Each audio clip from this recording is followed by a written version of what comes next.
please. I pledge allegiance to the flag of the United States of America, to the republic for which it stands, one nation, under God, indivisible, with liberty and justice for all. Thank you. Okay, 6 o'clock. Minutes, hours. Yes, there were two sets of minutes posted before the meeting, a couple days ago. Looking for the dates. Has anyone looked at them? July 20th and August 3rd. Does anyone have I any, have not looked at them. anybody looked at them, had any questions or problems with them? No. Bartlett? So, want to make a motion to approve the minutes as presented? Second? All those in favor? Aye. Aye. But I do have a comment about minutes in general. Diane Crory, speaking of Crorys, indicated through an email asking us to get all the planning board minutes loaded. So, Well, as noted, every meeting, that's one of the things I have to let go when it's busy, and it's that busy. Okay, bills, do we have any bills? There are 3 bills, one for the Lowell Sun for the legal ad for hearing notice for MBTA communities, and 2 from Green International for peer reviews. I don't yet have the bill from Lowell Sun, but I do have the quote that says how much it will be. By the time I run the bill, I'll have to include the invoice, but Okay. I'm asking you to go ahead and approve those. Do you want to throw us a Trying to community help, wouldn't pen? it? Why don't you get us a pen and pencil sets for each member, and we'll put them in up front with our names, right? I think if you've been more than 15 years, you should get a pen and pencil set. Is that the over-under on it? I think so.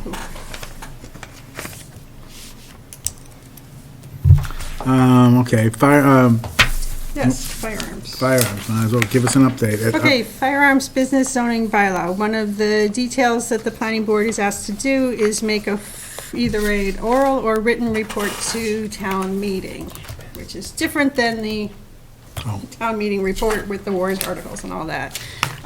So I've drafted a report to town meeting from the planning board, ask you to vote on it tonight. There were 2 minor edits in the version that went into the town meeting report that are different than the version that was at your public hearing. After long discussion with town council, it's not a substantive enough change to require a new public hearing, but it does clarify. The version in the town meeting report is written at the bottom of this draft planning board report, and the differences are in section E, a comma between revocation and the, and a must instead of a shall. Okay. Do we know, I've heard that a bunch of gun dealers have actually left the buildings. Do we know that for a fact? That's my understanding. I don't know the How numbers many, at yeah, all. but I just heard Yeah. town scuttlebutt that a number of the ones that really probably weren't even dealers have left the place, so that's good. We're down from 84 down to maybe 64. Who knows where we're Yeah, I down? don't know the numbers, but. Okay, do we have to vote this? Yeah, if you would. And happy to take any questions. Does the board have any questions about this? Doesn't look like there's a big change. No, a comma and a word. Yep. well, there's a big legal difference between must and shall. Do we know why they made that change? This was based on recommendations from the Attorney General's first, the Attorney General's approval from the February. As the town meeting report was being drafted, this change was So recommended. I'm assuming the reason they put must in instead of shall is it takes out the ambiguity of whether we ask them or not, they have to do it. Also, it's consistent with the next sentence, which said the SPGA must hold a public hearing. So, okay. Anyone else Any issues? No? That's fine. Jeff, are you good? I'm fine. Are you okay? Okay. So I'll entertain a motion to approve this and send it off so that it'll be available. We're not gonna present it, we're just gonna put it as part of the town meeting package, right? So this gets filed with, after finalizing, it gets filed with town clerk and a copy to town moderator. So it goes Okay. as a written report. Okay. We just voted it, right? We're all good? Okay, all right, moving right along rapidly. Member input, updates. I can report on Northern Bank is beginning something. There's stakes and there's mitigation of invasive species. They did ultimately clean up the trees that fell onto a neighboring property. Anyway, that's what I have. And the only thing I have on it is that it has gone out to a public bid. I think the deadline, and I only know it because of one of the companies I do work for is bidding on it. I'm not involved in it at all. I have no interest or desire to be involved. That they needed everything, the bids were gonna be, I think November 1st is when they're opening the bids, so they're moving forward with it for a spring starting construction is what I've been told. So how does that work out then? LELWD was on the other night talking about when they were going to be going down Great Road, and I don't think that's till next spring, so, Well, yeah, Is that- that's when they're talking about starting out there Yeah. next spring. and so, we don't know if Northern Bank will wait for that to happen? We I- assume they will. I'm assuming they will. I'm Okay. assuming they're gonna do most of the stuff on site. They have a question into the Board of Health agent on what would the process be to use one of the existing septic systems that's already built Until, on their lots, until until they can yeah. hook up. So that question Yeah, is 'cause- being explored. Yeah, because they're probably gonna be done before, well, we don't know when sewer's gonna be done. Yeah, and I've just heard some of the discussion. I haven't seen any of the Well, details on that. it's also not so much the piping, but the treatment, you know, when you're old. Really, I tell everybody. I mean, the big gravel, the big construction site Yes. down there. I mean, that's got to be done before. Yeah. Yeah. Yeah, that's the piece that has to be done. That's what's probably the driving foot. Yeah, It's I like would think 2 that's the years. limiting, yeah. Hager, anybody, other than we finally have a roof on it, the I roof has know. been reframed, they put zip wall up there. Looks like they've reframed all the windows, and seems like they're finally moving along with it. They've got all the siding on the outside to try to make it look finished. That's about it, that's all I know. Anybody know any more? No? But I have another update. Go ahead. Just real quick, so the Affordable Housing Trust is proceeding to acquire the Durkee Farmhouse, and so there was some due diligence conducted today to be able to do an inspection, so the town knows what it is that it's getting itself into. So a second point on the Affordable Housing Trust is that it is drafting a 5-year action plan, and so we'll have that done over the next couple of months. Great. I can add that Mr. Guthrie said this morning that the closing on the transfer would be Tuesday, Oh, this okay. next week. We're getting it Tuesday of Yeah. next week. You know, Great. the inspectors, the town building inspector was not impressed favorably with all of it. Yeah, yeah. It's been in disrepair for a while. I think the land's worth more than the house. Right. The Anyway, barn actually is quite an interesting, that's probably the most solid part of the whole thing, yeah. Did you ever find a well? No. no, we found where a water line goes in and out of the house. The barn water is fed from the house. And we didn't find a well, but we found where the pump is, and so we have a clue. So the worst-case scenario is you could cap that so that there's no domestic water left, even though the well's still there, to Yeah. satisfy the Board of Health, I would hope. So for anybody who's interested on what's going on with the Affordable Housing Trust, our next meeting is on Tuesday, the 17th at 6:30. 6:30 PM via Zoom. Thank you. Cool. Anything else? Anybody, we have 10 minutes for public input if anyone wants to speak about anything. Anybody? No, you don't want to talk, do you, George? I know. Seeing you back there, I had a sneaking suspicion you would want to. Though you retired, you hadn't gotten anything. I know, no. Semi-retired. Semi-retired, yeah. George Sanders, 672 Great Road. Mr. Chairman, I just have concern, which you're going to have a hearing here on this MBTA bylaw. I'm concerned about whoever comes in over there, based on the number that you want to put in there. I'm concerned about the environmental aspects over there concerning the sewer. Are they going to put in septors, or the state talk about helping Littleton to bring a line over to the pump?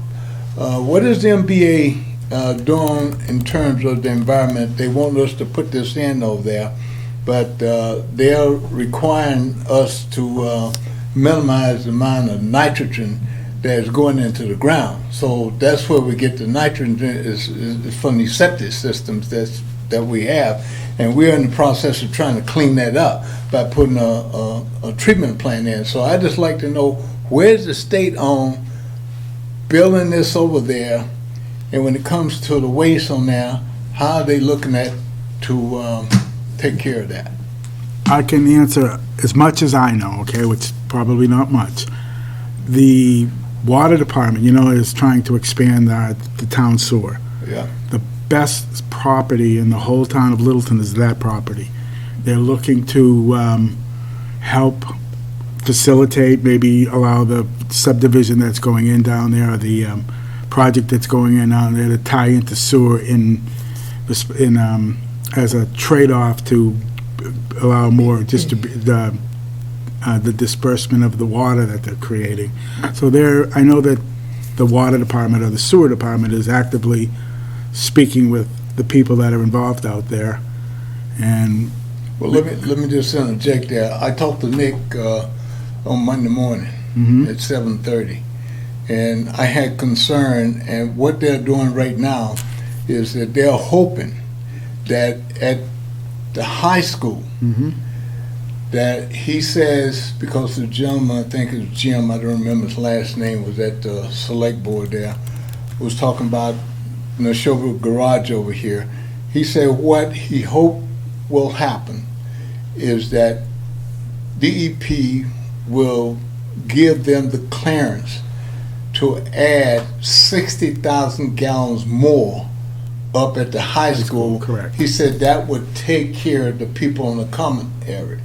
Now, as far as coming down Taylor Street, he's still looking in terms of getting other spots that they can go in and have further discharge, because the plant has the capacity right. to discharge up to whatever number they want to discharge, but they just don't have the facility to discharge into. Right, and he has been looking at, that's their number one site. It has been from the get-go, and I do know that the owners of the property and Nick have spoken about, talking about, I think the owners, and maybe Mr. Buckley knows more than I do, are probably waiting till the town decides what they're doing with the property first before they start talking to the water department. But they have been talking about it because that's the number one site in the whole town of Littleton they've already done testing out there a long time ago. So that speaks to the fact that if they want to put the sewer out there, then it's obviously good enough for them to put a sewage treatment plant out there if they had to do it for the 150 units that are going out there. So I understand your concern, but I think it's probably not going to be an issue out there one way or the other. But Well, I was just wondering since it's a state sort of kind of concept here, what is the state saying, they're going to help? well, we need to get it approved first, and then Okay. But at the same token, we have to keep that in the foresight of saying, hey, we need money. Littleton needs money to do that. Right. And we don't have the money to do that, so we're looking to get help from them to pull that in. Maren may be able to answer this better than I do, but I do understand, or what I've seen online in a couple of podcasts that I was bored and watched, but there's money, should be money available for senior housing, for veteran housing, for infrastructure. Once this all gets approved and we sign up for it, there should be grants, what do you want to call them? The state is looking to make money available once the cities and towns start approving these. So, well, don't worry, we'll have our hand out first. Thank you, George. Go ahead. That was more than 2 minutes, George, but it was good 2 minutes. That's all right, Mr. Chairman. Yeah, Don McIver, 43 Foster Street. I'll be quick because I know you have a hearing coming up. I'm actually attending 2 different meetings at the same time, so I probably will miss when this comes up on the schedule. So this is for 555 Newtown Road, where, if you remember correctly, there had already been approved for 4 house lots and open space subdivision area, and the developers come back because it wasn't workable, and they're now going to do a tear down with 3 houses on that open space subdivision area, and part of that is having open space set aside. And this is just for clarity from my last letter before you. There, in the past, it has been identified to go to the Conservation Trust, or it could be to the other adjacent landowner, the Conservation Commission. As part of the open space subdivision process, there needs to be a conservation restriction put on top of it, and that could be the opposite group. The Water Department all of a sudden thought they could acquire it and use it for the purpose of replacing a taking in the Cobb land, which is another project you have done, but they've expanded what they're doing. And I'm just trying to clarify that they can't do it, because if they need a replacement there, they need some parcel of land that is at risk. What comes from 555 Newtown Road is not a risk, because it will be given to one entity and a conservation restriction on top of it. So the Mass DP, and actually the National Park Service in this case, will not accept that as a substitute. Okay. So it doesn't make any sense for the Water Department to acquire it. Plus, they also don't have the skills, knowledge, So from and what experience. the Water Department has told me, they're not interested in the property anymore. They are going to donate, they need, as you said, they needed a swap for the well site that they have over at Cobb's. They're looking at the land that they just purchased over at Parlee, that's adjacent to the conservation land there, donating that, and contiguous to that, and they don't really need the land up there anymore. Right, and there'll be, and just thinking of that, there'll be a discussion with the National Park Service, Mass DEP. So, yeah, it's not a done deal, but it's nice to know what they're thinking. Well, it's probably going to be through us. We're going to make sure that it's left as open space, and it'll go either to Conservation Trust or whatever's contiguous next to it, so. Right, but if they're trying to substitute it for their taking at the Cobb land, Right. that's No, that's done. that's more complicated. That's And it's not a done deal. I know, but that's not going to be that parcel, let me put it. Sure, okay. And just the other thing, there's 1 acre the Water Department wants close to their standpipe from 555 Newtown Road. And of course, that makes sense, because, they may want to expand, Right. much as they did in Oak Hill. Right. Okay, thank All you. right, thank you. Anyone else?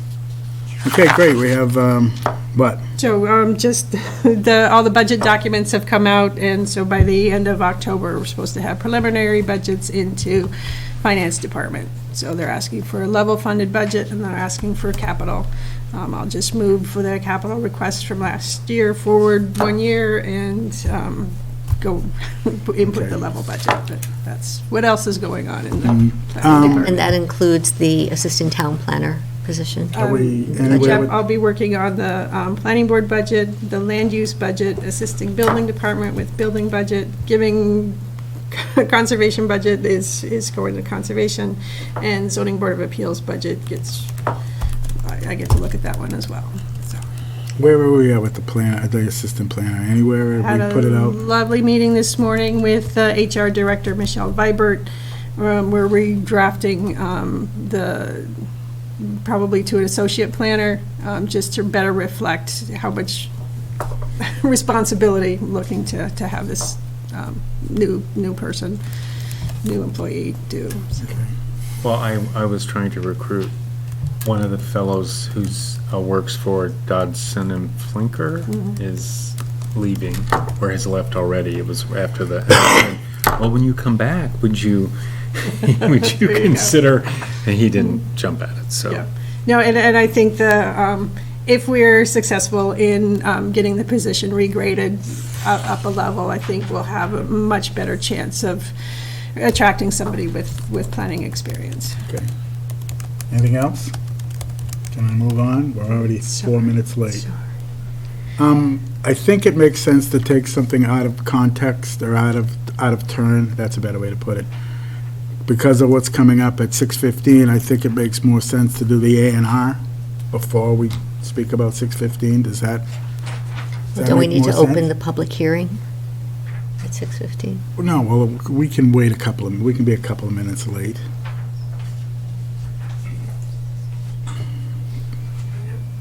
Let me find that.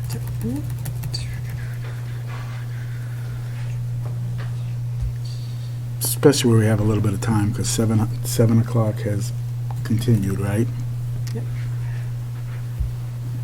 So we'll just be a little late. I don't think anyone's going to shoot us for being 5 minutes late.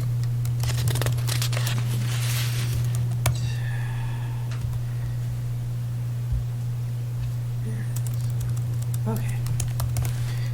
Okay, so there's the new A&R. I believe Go ahead, yeah, you want to?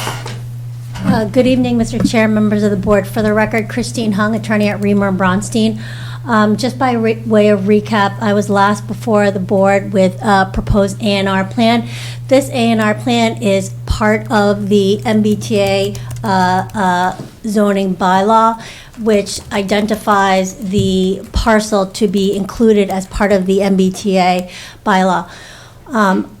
That discussion that night, we had originally proposed the access drive to the east that is abutting the residential, and there was discussion that that the road be relocated to closer to the MBTA station. So I went back and spoke with the engineer. I just want to note, she had indicated that it was originally placed by the abutters at the request of the board because it lined up, with Balsam Lane in a T intersection. So that was why that it was originally placed there. She went back and we looked at relocating it, which this plan shows the relocation of the new access drive closer to the MBTA lot. And which creates Lot 2, which is the MBTA parcel at 10.75 acres. Okay. Does the board have any questions? That basically, they've done what we requested them to do. Do you have any questions or concerns? You didn't do what I requested. What did you want? Well, the moving it was part of it, but there's still an access easement through the larger parcel, Lot B. Okay. And why is that bad? Why is that good? Why is it bad? Well, the answer, why is that good? So if we have a parcel that's supposed to be part of this housing development, and they have a completely separate parcel to do something else with, why should the town's zoning have to include an access easement rather than a direct access easement? So for example, right here, it goes this way and just completely eliminates that. So right there, why can't that just be access onto it? So it's like a shared driveway for the two different projects. Oops, sorry. Mr. Chair, may I respond to that? Sure. Part of the reason why that access driveway is there is because there are wetlands in that area. So in order to make it a 10-acre lot that, the board wanted with respect to the number of units that could be developed as part of the MBTA communities, the roadway up from Foster Street, stops, and then that's all wetlands, so then it just cuts across, but it creates that, for Lot 2, the 10-acre lot.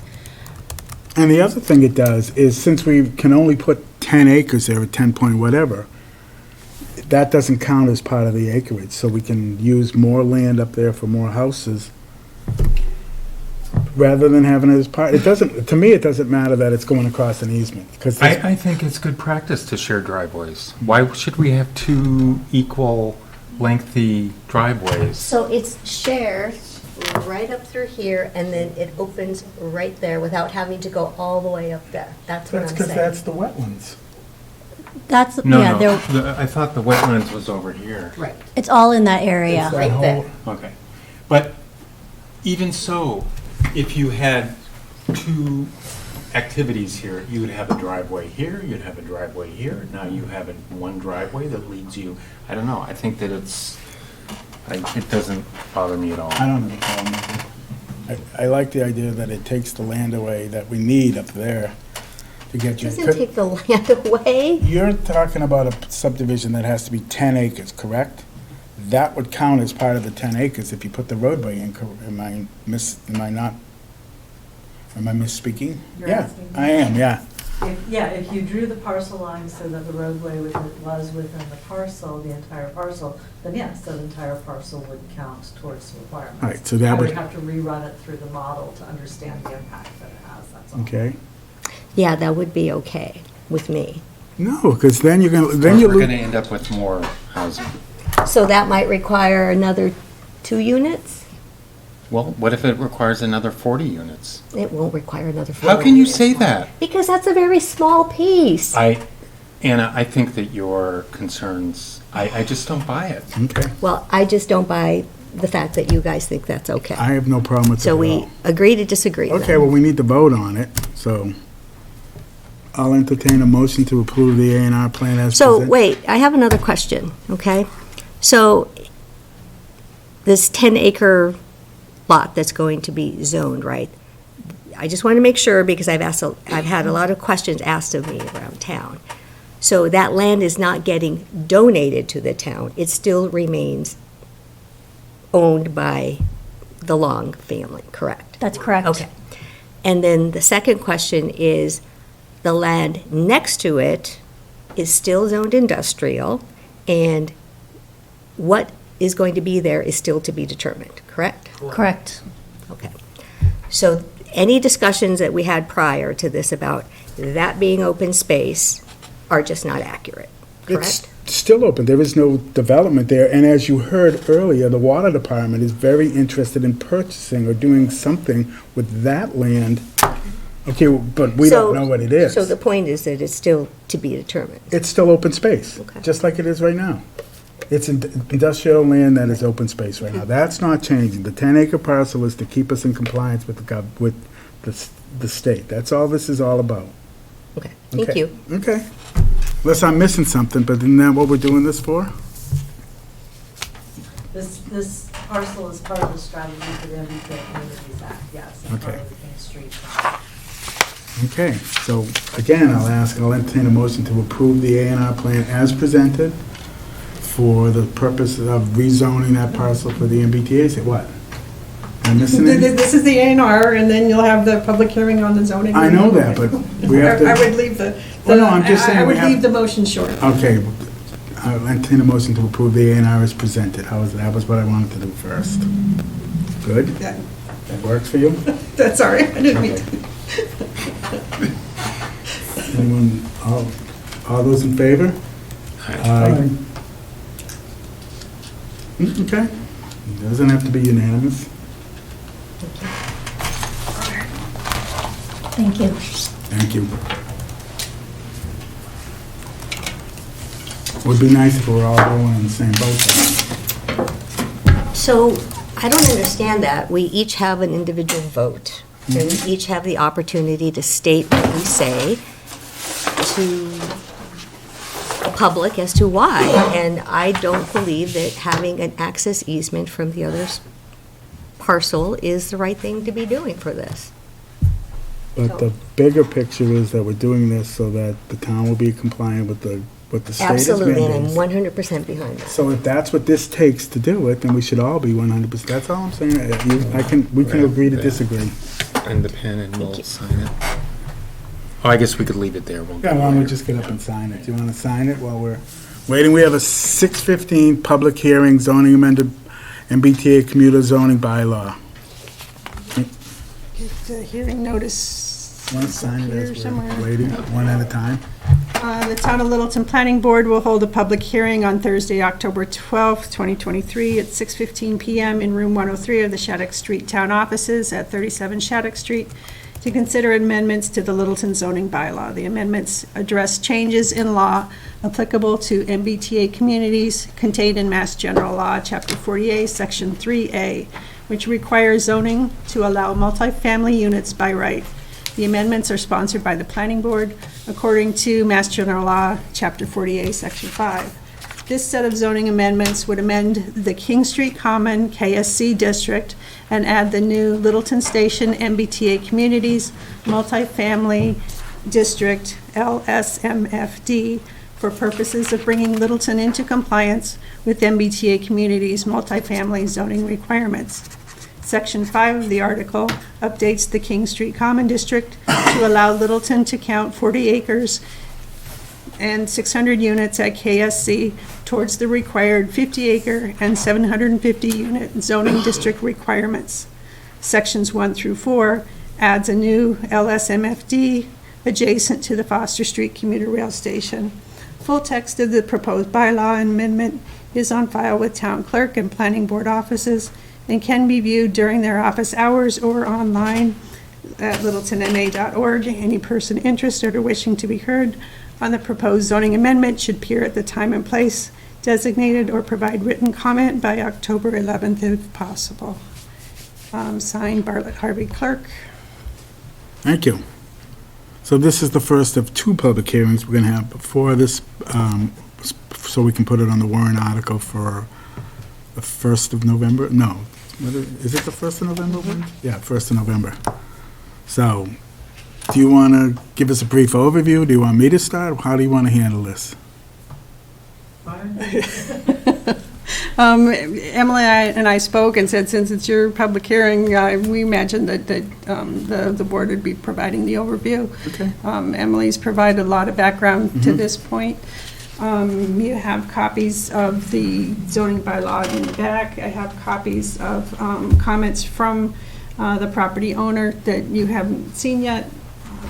Okay, well, so then, as a brief introduction as to why we're doing this, I'll start. So, the state has mandated, it's starting with the Baker administration and now with the Healy administration, that the 61 towns that have commuter issues, is it 61? I forget it. 177. I was close. 177 towns that have commuter access are mandated to put multifamily housing, or to approve the zoning to put multifamily housing. You're going to let me know how I'm doing, right? Okay. Multifamily housing. So we're mandated to do it, and if the town chooses not to do it, then the state is going to choose not to give us any more state funding, any more MassWorks grants, any of that. Make it very difficult for us to continue as a town. So we've got a consultant, Ennis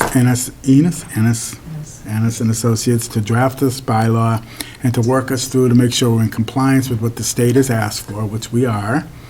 And that's why we had to break this, as we did earlier, break the parcel off into a 10-acre parcel, because it's a 43-acre parcel, 34-acre parcel.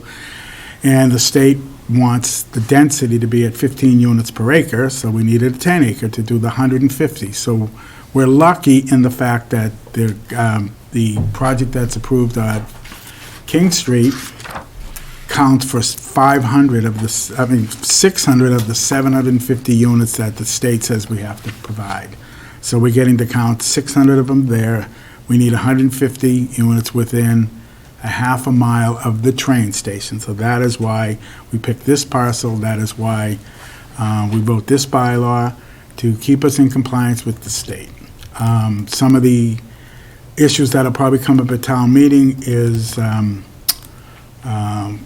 what are we talking about? We're talking about $15–20 million in grants that we have applied for with the state and that we've gotten in the past that we probably will not get if we don't be in compliance. The renovations of Foster Street, is going to be a question people are going to ask because, there's a concern about Foster Street. We've done the first phase of it. The second phase is next year, and the third phase is the following year. It'll be a several-year process, construction for full-depth reconstruction of Foster Street and adding a multi-use path along the side, a lot of which is federally funded. I think construction starts this upcoming summer, if I'm not mistaken. And that extends from Taylor Street all the way up past the commuter rail station to Balsam Lane. Design work for this section, the other end section from Tehadawon to close to Harwood, I believe that is under design. And then and to follow a few years after the first phase of Foster Street. And then the design of the Harwood Avenue intersection back up to Balsam Lane. That is the next one that DPW is moving forward. And we're looking at MassWork grants for all of this work, correct? I don't want to try to speak for DPW, how they would fund that work. They funded the first portion of that with federal funding, TIP funding, so didn't have I to. thought we got didn't we get a MassWorks grant for that? I thought we did. It's highway department funding, so different avenue. Okay. Some again, one of the other big buckets. To be requested. And then the other issue is, the hope is, and we don't know this because we don't have a project before us, but the hope is that these are going to be, some of the units will be for sale units for senior housing, empty housing, whatever. And if we can get grants from from the state, once we get this approved, to try to offset maybe affordable housing out there, that hopefully all of them will not be for rent apartments, that there'll be some for sale units out there.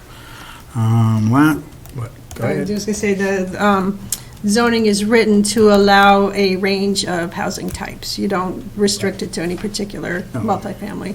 Anything from 2 duplexes on a lot is multifamily, and the maximum that is likely under this is 50-unit apartment buildings. And last but not least is traffic. This is not a commercial endeavor. There's not going to be tractor-trailer trucks and things like that. If this was left as an industrial in a warehouse, similar to Amazon or something went in there. We've had multiple apartment complexes in the town of Littleton, Durkee. The fear that Durkee was going to blow up Foster Street never materialized, and normally housing, family housing is not a big traffic generator because people live there. They're going to be coming and going at all hours of the day. The improvements on Foster Street, things like that, and plus the fact that it's right next to a commuter station, which is why people would want to live there. And last but not least, we just got $400,000, correct me if I'm wrong, from the state to put in a shuttle system, which will service that area. So all of these things have been taken into consideration for what we're proposing to do out there. Did I miss anything, or was that pretty much the high points? That's a lot of the questions that I've heard. Good for the start. Yeah, everybody's been asking that, and everyone's concerned about traffic and about the road and things like that, and Yep. why we're doing it. So hopefully I hit all the high points, but if I didn't, I'm sure someone's going to ask me. So does the board have any other questions or concerns before I open it up to the public? We've seen this a million times. We've been living this for years. I had a question for Maren. I'm reading things that the state is considering other sticks to beat the communities who aren't following along. Is that the case, or, I mean, they're very intent on communities complying. Yeah, the most recent update from EOHLC was to add 13 more grant programs to the list of Okay. grants that would not be funded for any community that doesn't comply.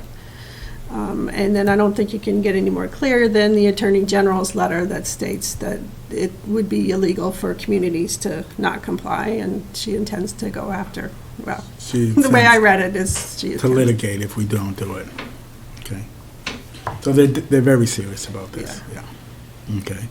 And plus, if it's done properly and we, get some help, it could be very nice for the town of Littleton, but anyway. Mr. Chair, before we open it Sure. up to the public, so given the fact that the last time we met, we provided a lot of feedback, and this is the first time that we've seen the bylaw, and it's now part of the warrant. So how do we make changes if we want to make changes to the language? Let me just give you an example. Under the purpose, item C, encourage connections between the commuter rail station and community multi-use pedestrian and bicycle path. But it doesn't say anything in here about the fact that Lupoli Companies is actually providing a shuttle between King Street Common and the MBTA station as part of their decision. I think that's something that's important that should be in here. So for things like that, how do we get that incorporated? Why do we have to Process. incorporate it? Well, I think we will have a few changes between our review and town council's final review of the draft language. Process is a handout at town meeting floor. So there is the opportunity, but the board, you have to provide clear direction on those changes that you want, so that the handout reflects exactly what it is that the board votes on. Okay. All right. So there is the opportunity for those changes. And that's what usually happens when the public hearing is this close to town meeting, after the town meeting report is complete. Okay. All right. So I have a couple of those, so whatever you would Why don't we like to do really- yours first before we open it up to the public? So probably the biggest one that I have a question about is under 173-255H waivers. And I understand that this was part of the rubric, but the language is really unfavorable for Littleton. It says, upon the request of the applicant and subject to compliance with the compliance guidelines, the site plan review authority may waive by majority vote the requirements of this section, which is around design guidelines, in the interest of design flexibility. So may waive by majority vote the requirements of this section. So we know that sometimes this board will want to waive things, and that really concerns me. A future board may decide, they want to design something that looks like a Dr. Seuss book. Sure, go ahead, let them. So that's my concern about that particular item. I don't think we should be waiving any of our design requirements. There are design requirements.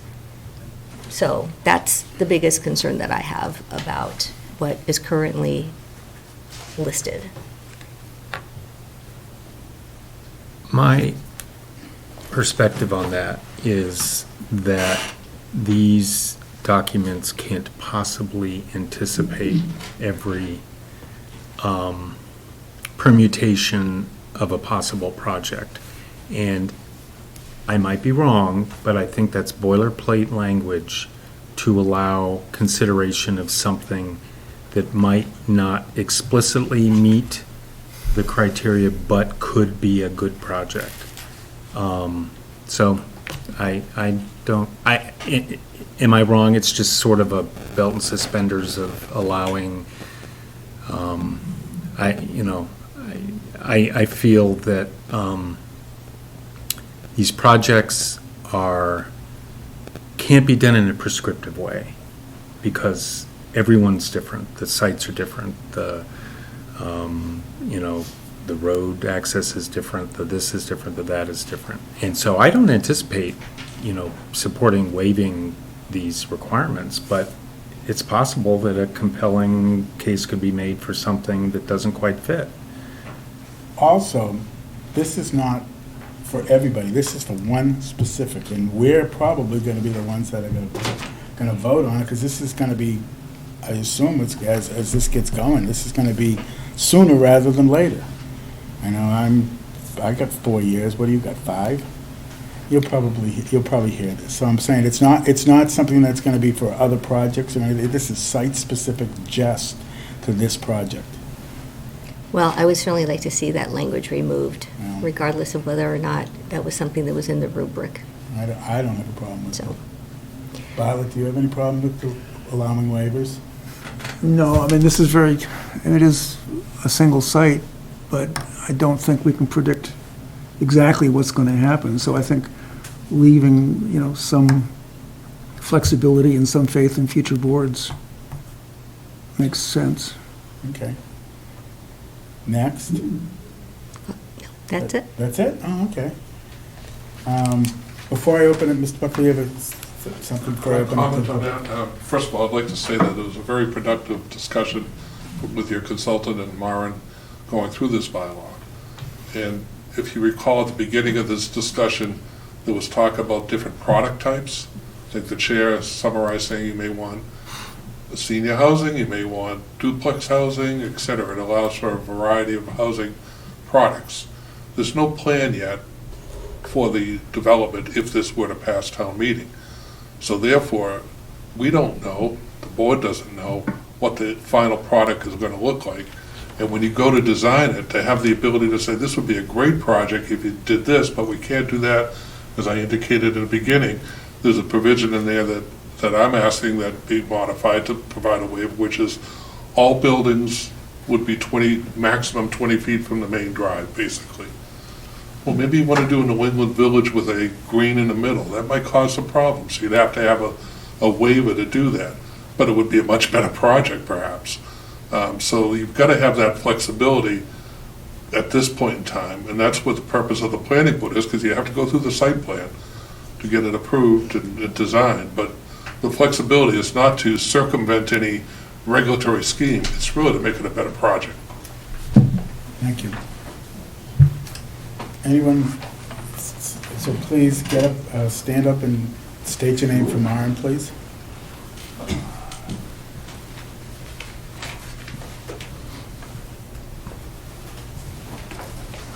Michael Zeldin, 11 Loann Street. I just have a technical question for the board. It's a theoretical question, of course. If you put a provision in that required the developer and construction team to follow form-based code, could you briefly describe what the disadvantage would be?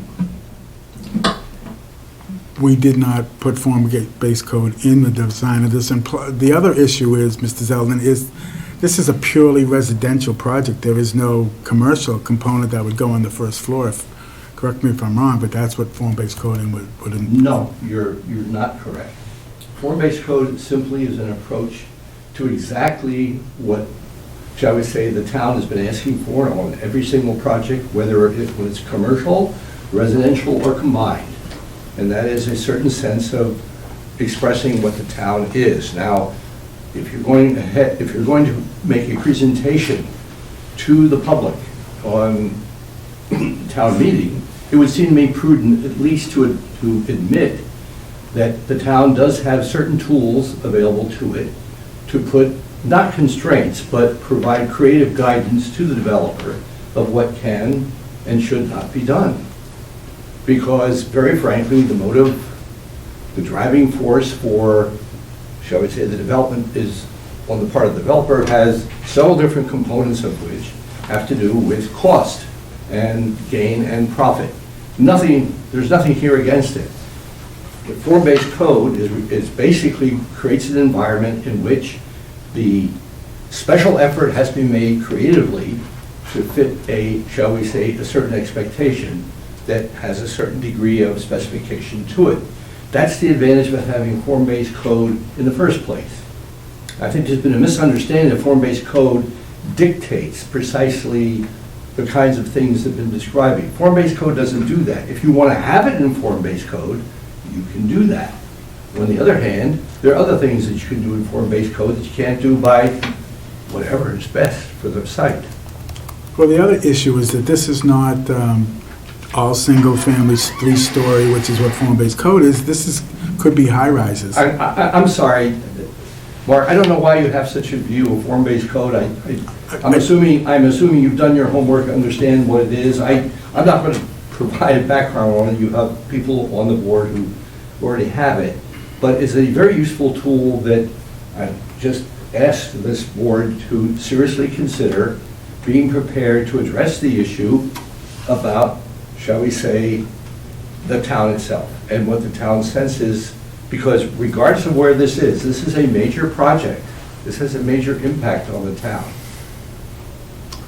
So I'm just suggesting, I asked the question only if you've given it thought, not that you have to do it. Can And I the fact follow that up you on haven't that given real it thought, quick? I find disturbing. That's all. That's all I thought you'd be loaded for bear for this one. So, thank you for your comment. So I have a comment to Mr. Zeldin's comment, and that is that in the proposed bylaw under 155, 255G, it says design guidelines, which Maureen has put up there. And so these go back to 2021, and it is about 19 pages of design guidelines of what's supposed to happen. And this is why I brought up earlier that I don't want a waiver to these. This is what we created 2 years ago. This board agreed to them. And if we say, okay, now you can have a waiver and you don't have to do these for whatever reason, that's not what I'm just not okay with that. But what I did want to just say as another amendment that I just considered about this is the language that's up there does not very specifically address these. And if this is what we want as our design guidelines, then we should actually identify the document. I know I happen to have the revised draft of February 18th, 2021, but I don't think that's the last one. But we should identify the draft of the design guidelines that we're talking about in the bylaw. Right, so we had a similar discussion earlier. My recommendation is that you go back to the most recent draft design guidelines that were, the planning board considered when the district was going to be a 40R district. Now that it's clear that this is multifamily, not mixed use, to go back to the design guidelines. And it's the planning board's, I believe it's the planning board's duty to update those and formally adopt them for this district after the district was created. Okay.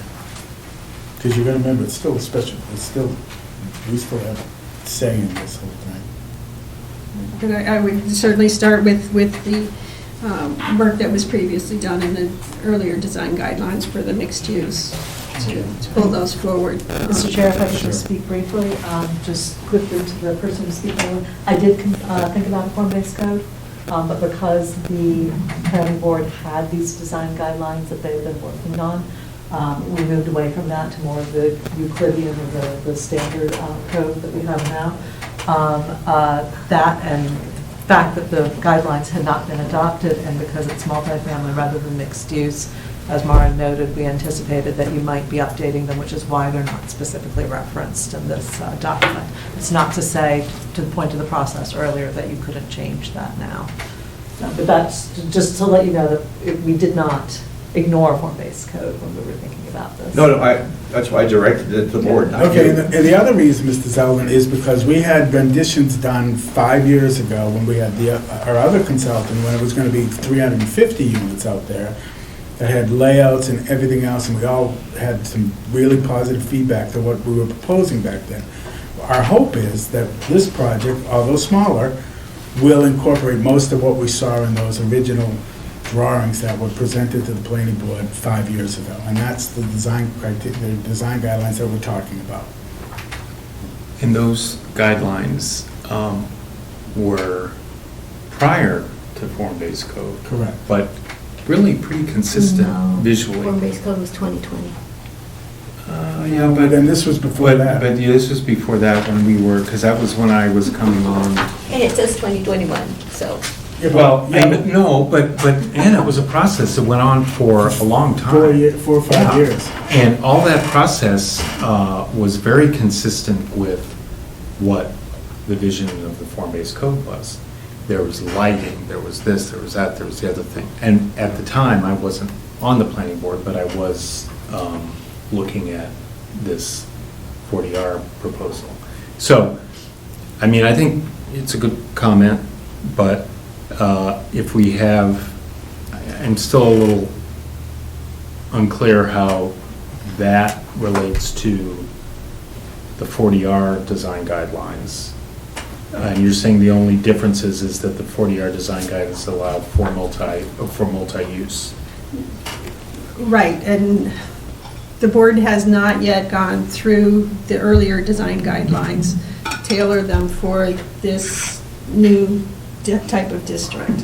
I would recommend you start when this passes, if this passes town meeting, you should have in front of you design guideline update, so so you can adopt. So you're saying we need to have these guidelines adopted by before November 1? No, after. You're saying after it gets approved, we can update ourselves and make the developer adhere to those guidelines. So we're going to ask the town to vote on a bylaw where nobody knows what the design guidelines are going to be. No, they do know what the design guidelines. Really? We don't have a design. We don't have a project, we have a bylaw. There's no project before us. Okay, you're asking them to do that, exactly that. Vote to rezone this. This is a rezoning article. There is no project before us. We just know that 150 units will go out there. And it gives this section of the proposed bylaw gives the planning board the authority to adopt design guidelines specifically for this district. Right. We don't have that authority in most other districts.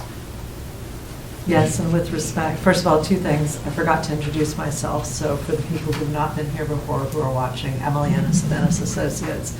But as Maren said, this paragraph gives you the authority to adopt the design guidelines. Were you to strike this paragraph completely, which I know you're not planning to do, but just to be clear, you would not then have the authority to adopt design guidelines outside the zoning if this paragraph were struck in its entirety.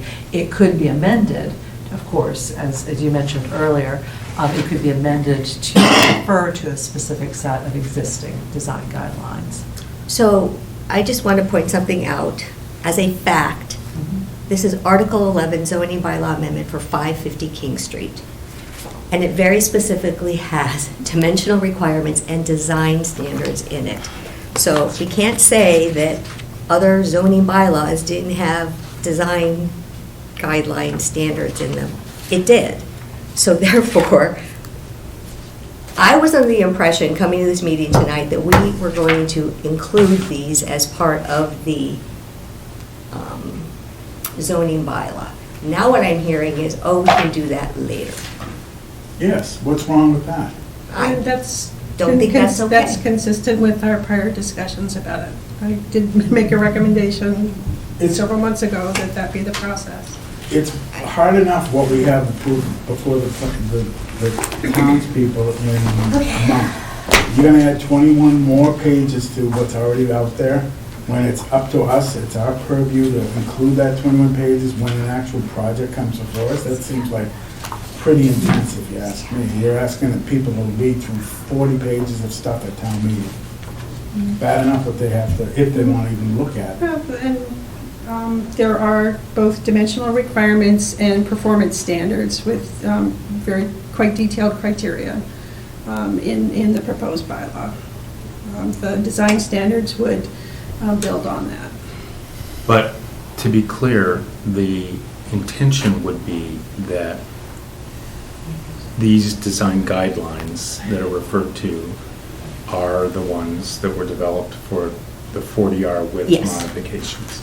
And I think that's totally reasonable. So these were the ones that, No, I remember seeing them, I mean, I hadn't seen them in detail, but that was, they were developed for a for a large project, and they were, I think, consistent with what we want to see, and, we can go forward with that. The other thing I want to remind everyone is that we can always deny a project. I mean, a project coming before us, not the way the language reads. In fact, we have to do it expeditiously because that's in the bylaw, that we have to respond expeditiously, get it done. It says that. I'll find the word. It's a longer time frame than commercial site plan review. And We have the ability to put input into it. We have the ability to change the design guidelines once it's passed this town meeting. We have everything we could possibly want. We just don't need to add 21 pages of it to totally inundate people at town meeting. And the problem with putting detailed design guidelines in a town meeting, asking for those to go to, design guidelines to go to town meeting is when you update those. That's yet another town meeting vote.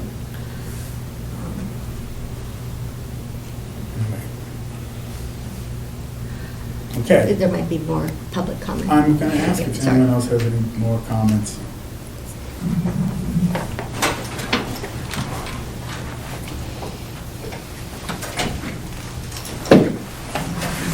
Mark Rambacher, 205 Hartwell, and I'm a member of the Select Board. First, to address Ms. Houston's comment on the majority vote, I suggest you change it to a supermajority, because then you can still override it, but then it's not 3-2. You at least have to more or less, more closely unanimously agree. As far as this article, I don't think we should be doing it now. We have until 2024 to do it. I've contacted our local legislatures, and they've agreed to work with us to see if we can get out of the 150 units at the train station. Since we're doing more than enough outside of the train station, where there's actually better services, the state is supporting this, are supporting 550, so we should continue doing that. I've spoken to legislatures outside of our district, and they say they would recommend that we zone something that we don't think will be built. They said zone something, that's what other communities are doing, is zoning places they don't want to be built. This, the legislation is possibly likely to change. There's communities that are affected by the legislation, like Ashburnham is affected. They have no multifamily houses, but Gardner is not, right, because they are outside of the range. Sterling is affected, but Clinton is not. So the places that they're actually capable of supporting more of the housing units aren't actually covered by this legislation. So I would expect the guidelines and the legislation to potentially be changed before we actually have to adopt something. So we already have a year. There's no need to do this right now. So Thank you. Anyone else? Mr. Sanders?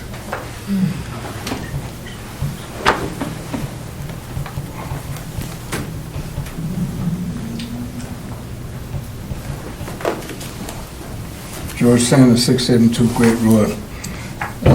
Mr. Chairman, I look here on this zone. I thought I had that cut off.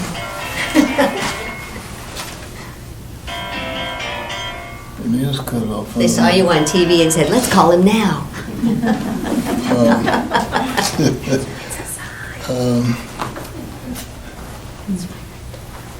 Why we don't have a number of units in this bylaw specific for the MBTA?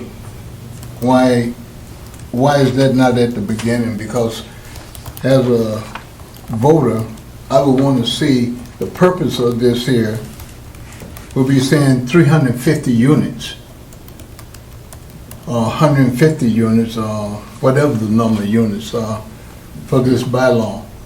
Because this bylaw is sort of kind of in general here with regards to down there, and then we talk about you're going to count against for the MBTA up at 550, which you're going to count 600 units up there, so you got 150 here. So when we go to vote, what are we voting on? 150 for this bylaw? Well, I think for one it should be in here. And the second comment that I have is that out of the 171 or whatever cities and towns, how many towns do you know that have approved a bylaw for these MBTA housing units that's coming in? And if so, have you used any of those to create this document here for Littleton? Because I would like to know if any of the other communities has done that, then what is it that may be different that they have cited in theirs compared to what we're saying here in Littleton that we want to do? I'll answer that one. That was an easy one. We have a template from the state that told us how to go about this, that they're making all the 171 cities and towns.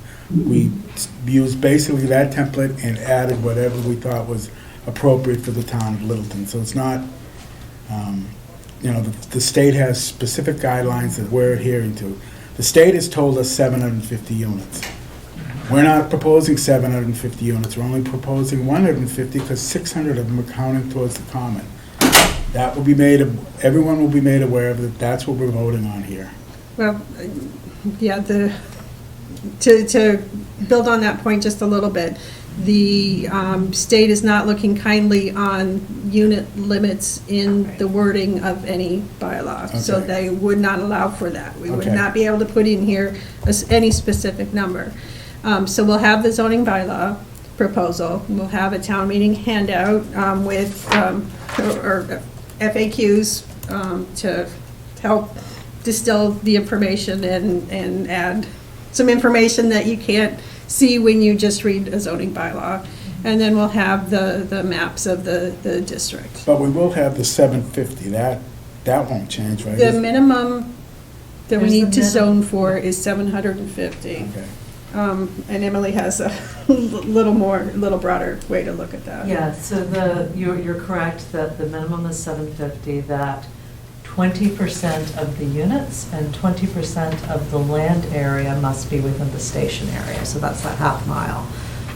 Maren is quite right, we've received guidance, the various consultants have received guidance that there can't be a unit cap in the zoning itself. The other thing to remember, and this was fairly recent that we found out about this, that it is 20% of the total district that must be within the station area, not 20% of the minimum. And so the numbers are not 750 equals 600 plus 150. The capacity of the, and I'm going to check it again just to make sure, but the capacity at King Street by the compliance model, which is not necessarily the same thing that can be built, is greater than that 600, which means that we have to zone for greater than the 150 so that it is an equal 20% of land area and 20% of units. They've made a slight change to their subdivision, the A&R that you just approved, that modifies the zoning slightly. I want to go back and rerun the compliance model on that. There are some things in King Street that I want to go back and rerun. So yes, we're looking at a draft FAQ that will have the exact numbers. But to your point, sir, we can't put... Wait just a minute now. Yeah. Mr. Chairman, so what you're telling the people here, from what I hear, what she just said here, that the state can come in and say they want to up the ante down there. If we approve this bylaw here, they can say they want to come in and they want to up the ante at the MBTA. Not really. I wouldn't No. use those terms. Well, use the whatever way I'm term you looking want at to. it. I'm trying to The- understand. Right, the state is providing detailed guidance on how they're asking towns to implement the law. And it's, the 750 is a minimum, it's not the The problem is there are multiple mathematical requirements that are happening here. So yes, the 750 is the minimum, but because we're looking at two separate districts for compliance, if you were doing a single district, the math would be a little bit different, but you're not, you're using two districts. So the math is slightly more complicated. That 20% of units and 20% of land area has always been there. It's not changed at all. The difference is how we calculate King Street versus how we calculate, it's the same model, but they have different zoning requirements. We have been focusing on the 20% of land area. We have not been focusing on the 20% of units. So to answer your first question, we can't put a cap in there on the number of units. We've heard from HLC that that is not acceptable. And therefore, the zoning does not include that. Who's this HLC you talking about? So it used to be called the Department of Housing and Community Development. Did they send us some, excuse me, but did they send us some in writing that said that? There's the compliance guidelines, which are on, compliance guidance, which is on the, their website. DHCD is now called the Executive Office of Housing and Livable Communities. We refer to them as HLC because it's easier Okay. to say. So that's who that is. And that's- it's their guidelines that we are following. And that's the new housing secretary? Yes, That's correct. this there. Right, so then the hope is, by the time we'll have a finalized FAQs, that will be a reflection of the numbers after Exactly. we run back through the model. And that way town meeting will We'll have have all that that information in front of them. What guarantee, Mr. Chairman, that we have that if the town passes this for the MBTA there off of Foster Street, that's all that MBTA is going to put in over there? What guarantee do we have? They're asking for 20% of, all we can do is the math. I went to Littleton High School, so I'll do the basic, because that's all I know. 20% of 750 is 150. Okay, I understand, I know math too, I understand that, but I'm just saying, what guarantee, if we pass this bylaw, that the MBTA doesn't say that they want to up the ante over there? It's not the MBTA, it would be the Whoever. developer of the site. But that's a good question. What in the bylaw would tend to limit, I mean, is it height, is it density, is that, I mean, George, first of all, it's a 10-acre site, they're gonna have to probably have a sewer, they're gonna have to have parking, they're gonna, but what limitations do we have that will get us to this 150? So we can't get down to the exact 150. I understand. So I know you know Yeah. that, okay. So there's a couple of things in there in the dimensional standards that limit it. There are also things that the compliance model can't calculate, but you've already mentioned. There's the compliance model does take into account parking, and that's in the zoning. The compliance model does not take into account how much land is needed for the wastewater treatment. So if it's a septic system versus a sewer, that's going to use a different amount. The compliance model doesn't take into account topography, and so how the interior roads are going to be laid out.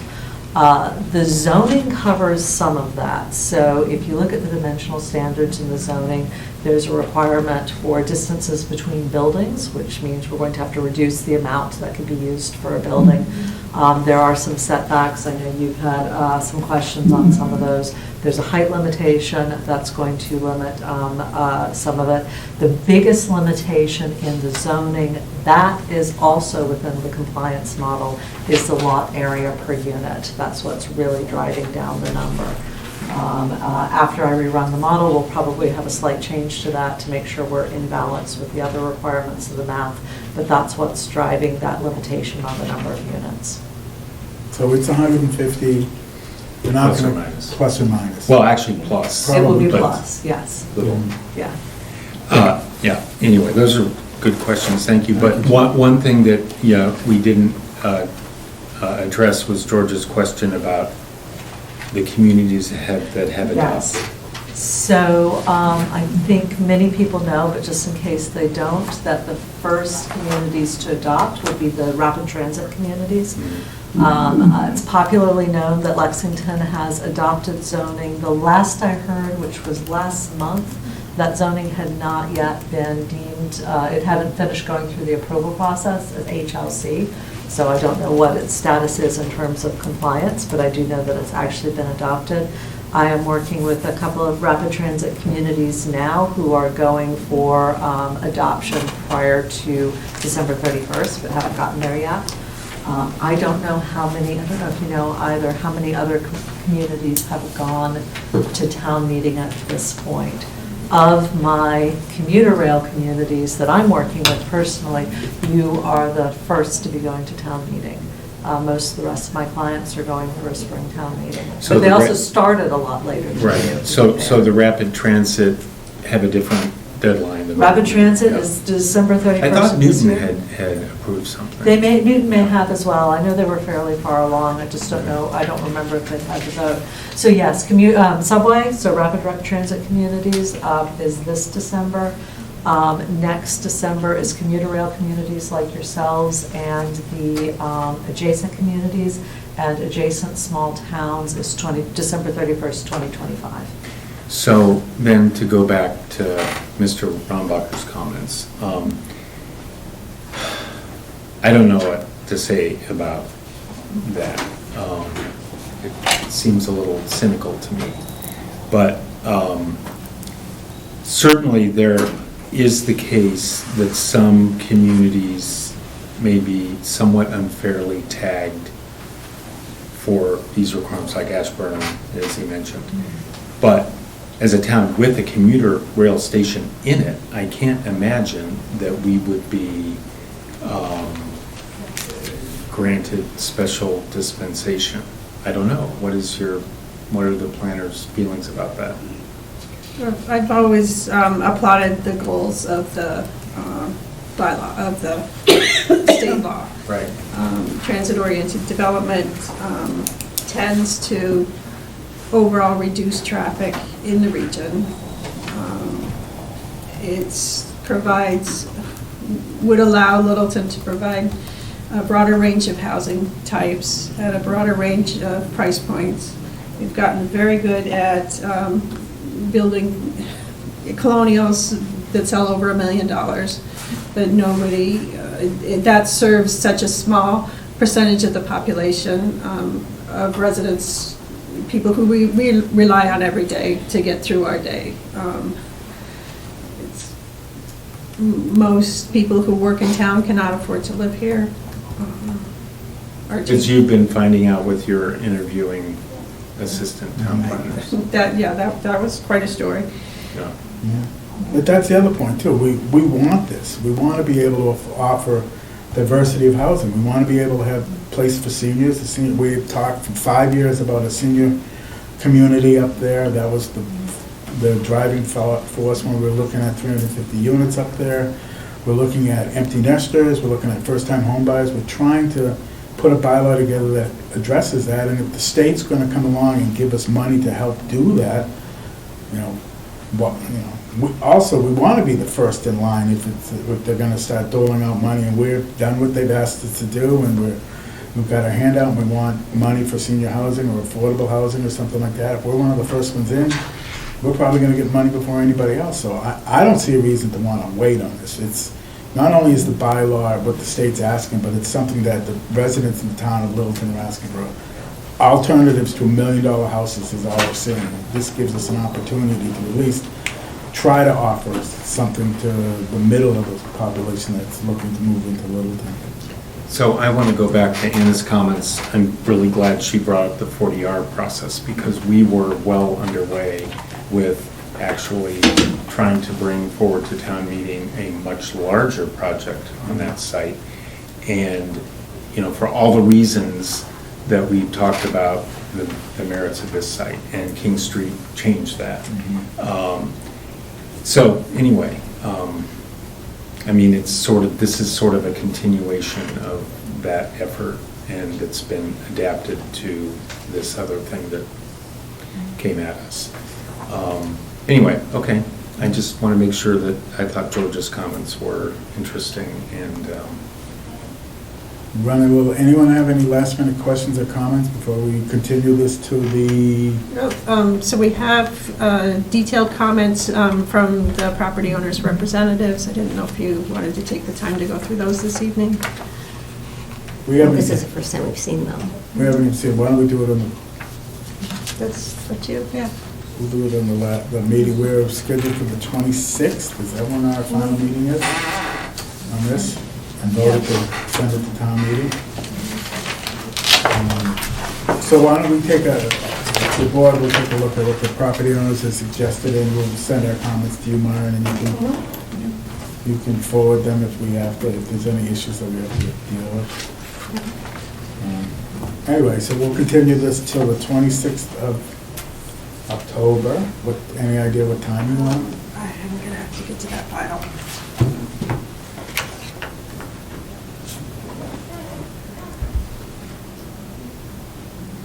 It should take about 3 minutes. While she's doing that, if anyone's here for 555 Newtown Road, excuse me, 550. 550 Newtown Road. They have asked for a continuance, so they're not coming before us this evening again. If anyone's here for that, so. I should have probably made that people aware of that earlier. People who came to that.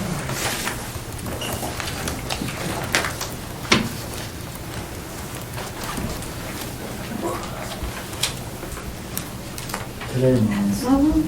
That would be nice, wouldn't it? I gotta say, this Newtown website is not doing it for me. The only thing I can see is that you have to have 15 more clicks to get to where you want to go. And you have to know where the clicks go. I am not happy with that. I thought the previous format was much better, at least for what we do. Okay, so draft agenda for October 26th. If you would continue this till 6:15 PM on Thursday, October 26th. Okay. 6:15? Yeah. You're the first thing. Yeah. You good? I will not be able to make the 26th because I have another public meeting that is Okay. scheduled over it, but I can either I'll talk to RKG or I'll send a representative from the office. That'd be Somebody great, will thank be you. here. Yeah. 20, okay, thanks. Okay, so we have a 7:15, which is a couple of minutes, not bad for us. The acceptance of the bicycle and pedestrian master plan. Okay, so, and we need to actually continue the 550. Oh, yeah, that's right. The 7 o'clock, 550 Newtown Road, we're continuing that till the 26th as well. Yeah. It's quite some time since we had any information from them. So I would recommend actually that one at 7:15. Why don't you make it the last one, because in case they cancel, it'll just be done, okay? Okay. Makes more sense. Well, I'd like to keep that one back to back with 555 Newtown Road if you're gonna Oh, yeah, still so- be considering that. Okay, that makes sense. So, probably maybe 7:45 for, well, no, I take that back. If we do 8 o'clock for 550 Newtown Road, we can fill in with the other ones. Okay, yeah, let's do it the last one, have them next to last, how's that? Yeah, so 8 o'clock for 550 Newtown Road Okay. on the 26th. Okay, Okay. great, so we have 7:15, back to where I was. Pedestrian and, bicycle and pedestrian master plan. Okay, so, let's see. MAPC has completed the bicycle and pedestrian master plan, quite a bit of public outreach, quite a bit of input. Well, 700 responses to the community survey. When that was done, the final report is posted to the website. The pre-final report was vetted at a previous select board meeting. And now the report goes to the planning board and to the BPAC for acceptance. My recommendation is the planning board vote to accept the report. It offers, one of the questions at the select board meeting was concern about the process to not stripe some of the local roads and whether or not that was a safety issue or not. So what MAPC did was provided additional reports or references that would allow DPW to better make that decision for each local roadway. So the bicycle and pedestrian plan summarizes the public outreach that was done, summarizes existing conditions, proposes improvements to the way people get around town, walking, bike riding, and what they call rolling, which is wheelchairs or strollers. And, you know, I found it to be a very inclusive outreach process and a very well-written report. I went to several of the outreach meetings, and one that sticks in my mind is the striping. They had a really persuasive series of slides about that. And I have been driving, as I drive around town, I think, should there be a stripe here? Should there not be a stripe here? Whatever. I'm so glad that it's brought up. And the whole point of their recommendations are to get people to slow down so that it is safe for multiple uses of the roadway, whether it be bikes, walkers, whatever. And, I think that's great. Yeah, so that, as a community, we're not planning only for the autos and drivers. Right. Was there any mention of electric bicycles? Because some of those tend towards motorcycles, and they're quite incompatible with pedestrians. Yep, and it, actually, MAPC has done some research on how various communities are addressing speeds on trails and bicycle paths. And some communities are limiting, or putting a speed limit on bike trails, so that pushes the faster vehicles, whether it's the fast electric bikes or motorcycles or whatever, to the roadways. Well, rather first of than all, the- motorcycles not in this category. Well, I'm just correct, saying yeah. that some of those electric bikes are very fast compared to If you pedestrians. pedal fast, Right, you and go it- fast. Right, and it wouldn't necessarily be appropriate for a walking path. There's a state guideline as to how fast it'll go. Most electric bikes Right, cannot there is a go limit on 20 miles an It's hour. built into it, but And one of the reasons I really appreciate working with MAPC is they understand who's done the research, and they provide links in the report for Actually, I think it's federal, it's latest 20 miles an information. hour. The whole country. it's is- still on a narrow sidewalk. It's- Oh, yeah, it should, yeah. Yeah. Thanks. That's where common sense comes in. Yes. There's a lot of people. Okay, so do we have to vote to approve it? Actually, I wanted to bring up two quick things about Okay. this. One is that there are 7 different items and their recommendations that have our planning board name on it, and so I don't know if that's something we should discuss at a future meeting. I mean, I understand we want to consider accepting this evening, but in a future meeting, we ought to actually discuss these. I think that it's. Could we put it on We need more than. the agenda, like at the, before the meeting, and just leave a Yeah, few at minutes, a future at meeting. however many meetings it takes? Yeah. And so that was one comment. My other comment is one that had actually asked this question at the select board. I don't see our select board member here, but one of the items talks about, it lays out all the recommendations, and then it also lays out the jurisdiction of the different roads. It's really a great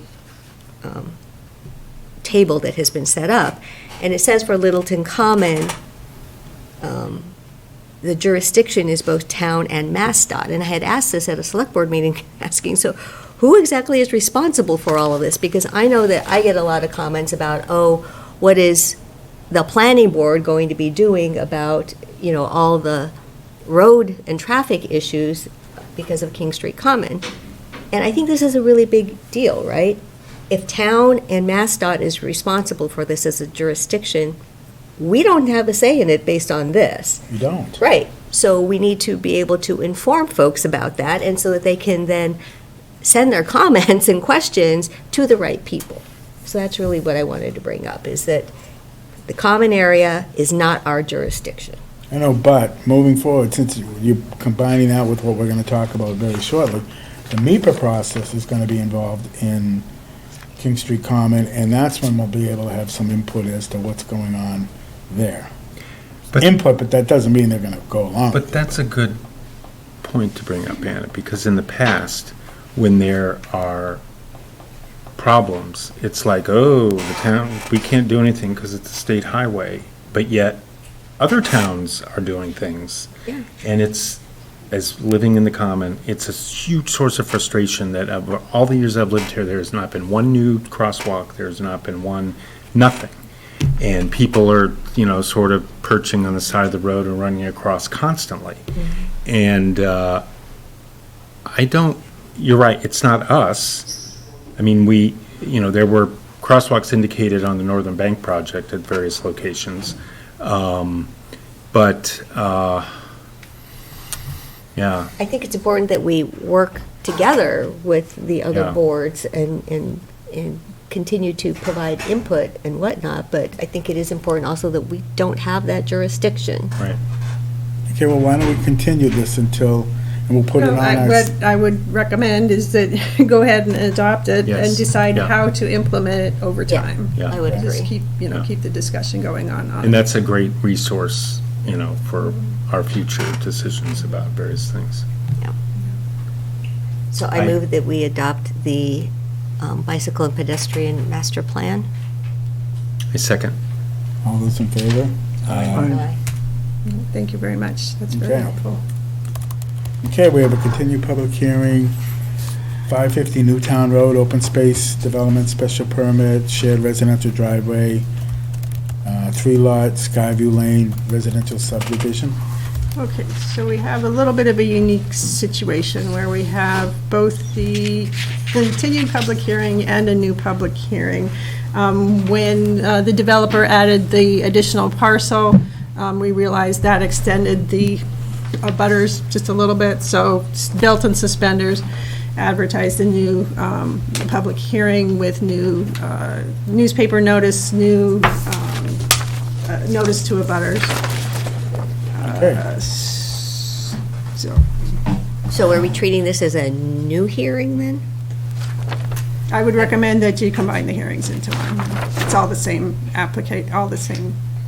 Oh, one other thing. Development. Our 8 o'clock continued public hearing has been postponed as well. So if anybody's here for the adult use marijuana for sanctuaries, that's not going to be heard tonight either. They've continued it till the 26th, or have they given us a date specific? Yeah, they've asked to be continued till October If 26th. anyone's here for that. Okay.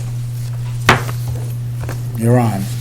Good evening, Matt Waterman with Lantec Consultants, here on behalf of the applicant, as you said, for 555 Newtown Road. Last time we met was actually back in May 18th, so it's been a little while since we've been here.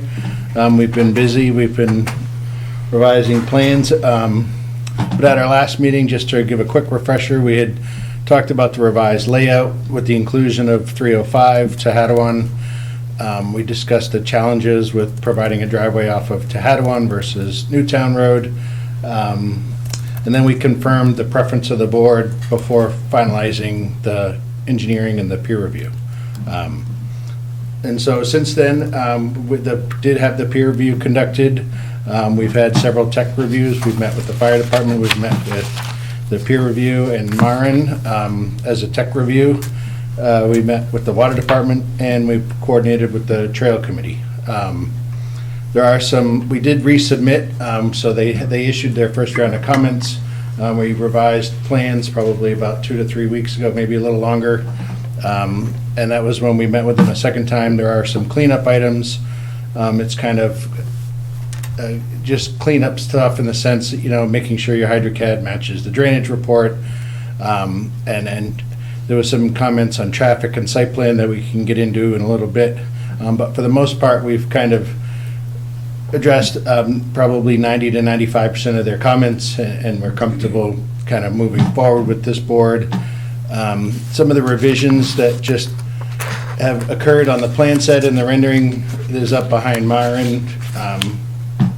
We did change from private wells to a water connection. So the facility will be serviced by water. We have a hydrant at the top of where the two driveways split for lots 2 and 3. So we have water instead of wells on site. We coordinated with some traffic. We provided some additional detail for the driveway where it enters Newtown Road, site distance, formal intersection site distance exhibits. And so we're working with Green to finalize that. We're recommending that with the installation of just an intersection ahead sign for vehicles traveling towards Littleton Center or northeast on Tehadawon, just to advise and make them be able to be prepared to stop. The We meet the stopping sight distance, but the intersection sight distance was short by about 5%. And so we're recommending the addition of a sign. We did develop a waiver list that was in your packets. There was 3 listed. One of them was just kind of a belts and suspenders, not to quote Myron, but it was clarification just on the lot configuration, the lot access, that we are utilizing the open space development bylaw and the common drive bylaw just to get that relief for the lot configurations and access. There was several comments in the peer review that requested clarification, and so we felt like this was just kind of a way to kind of summarize it all. We've already applied for the open space development, we've applied for the common drive, so I don't think it's necessarily a waiver, but we just listed it because it was where we're changing the lot configuration, which is allowed by the open space bylaw to shrink up some of the frontages on a couple of the lots from the typical zoning. Not anything that you wouldn't typically do with any other open space plan. We requested to push off providing architectural plans until we apply for building permits. We don't have any architectural plans developed at this point, so we listed that as a waiver. And then the one waiver from construction requirements was requesting the allowance of the 2-to-1 slope as you're proceeding up the common driveway on the left-hand side. The regulations require, I think, 4-to-1 in cut, and we're requesting 2-to-1 just to minimize either having to put in retaining walls or just additional clearing that would be associated with the lesser steep slope. We did develop a detailed landscaping plan to kind of support that with jute netting and erosion control during construction, and then a significant planting plan to stabilize that hillside. We incorporated it into the O&M manual so that it is required for the homeowners association to maintain that slope and the plantings on that slope, to monitor it, fix any gully erosions. So we kind of not only during construction, during the lifetime of the slope, but then ongoing maintenance.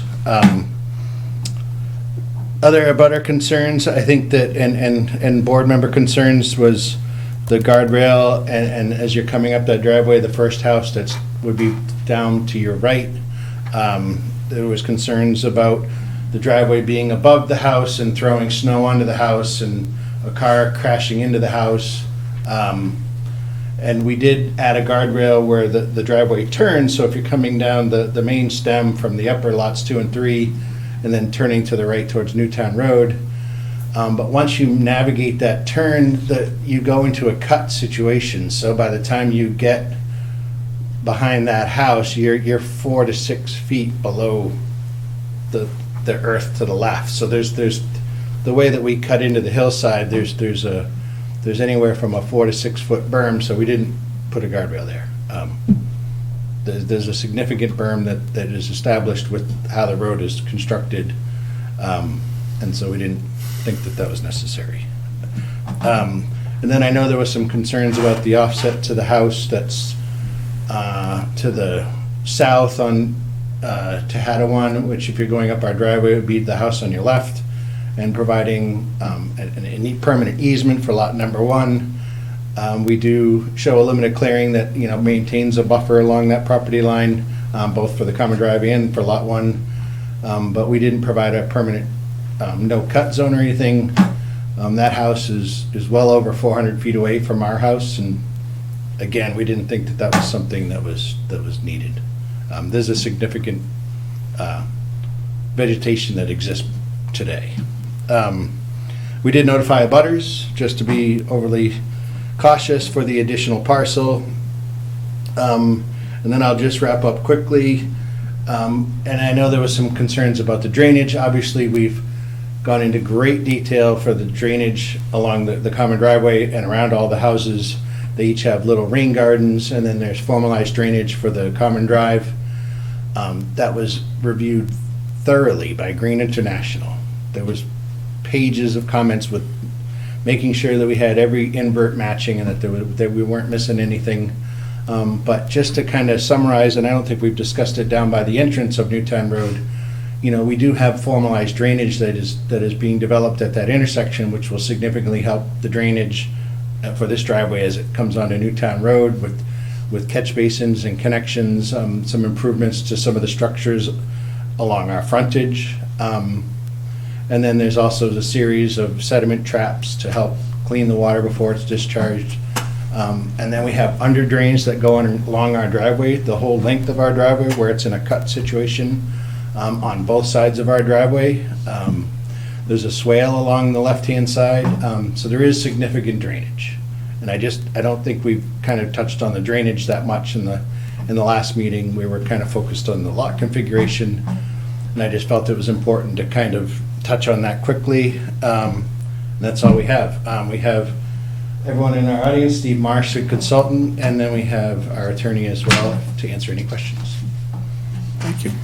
Does the board have any questions? I could tell from your tone of voice about your dealing with the peer review. I mean, it's pretty extensive. It is, absolutely. But I have to say Not that... complaining. Okay. No, I'm saying this for the residents that are here. There's 74 comments, tiny little spacing.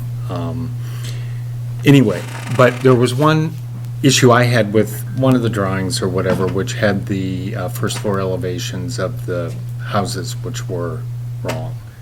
I think they're off by 100 feet. Mm-hmm. And so you should change those.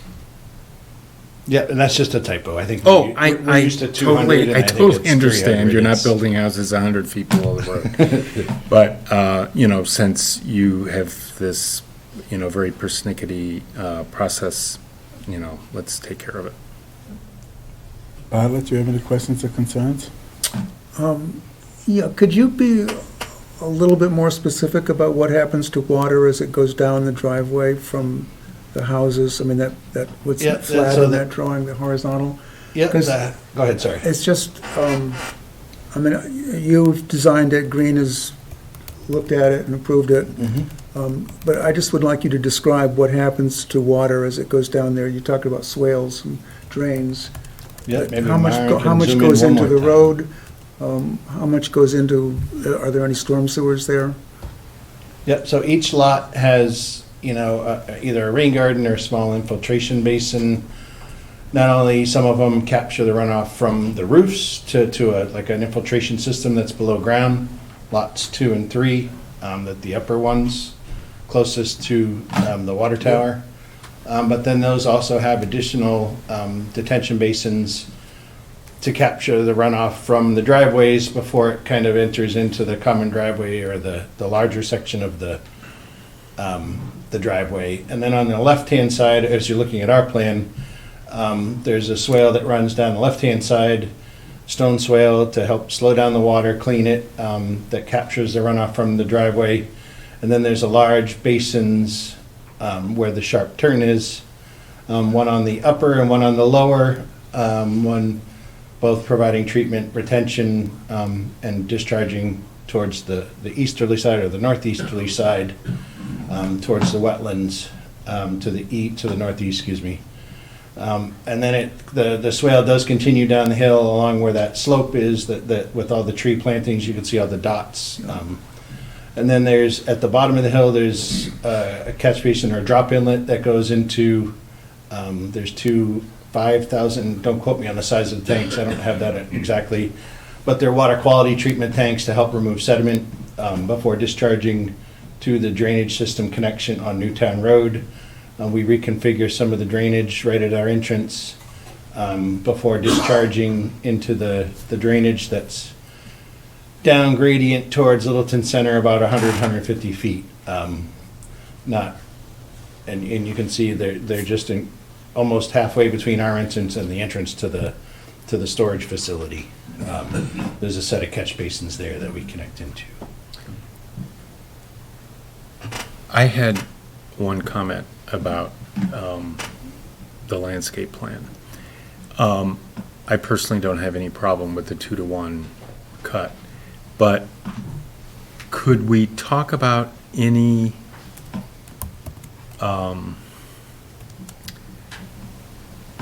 I don't think it's indicated, I don't think it's planned for, but it might be good to talk about some kind of screening, for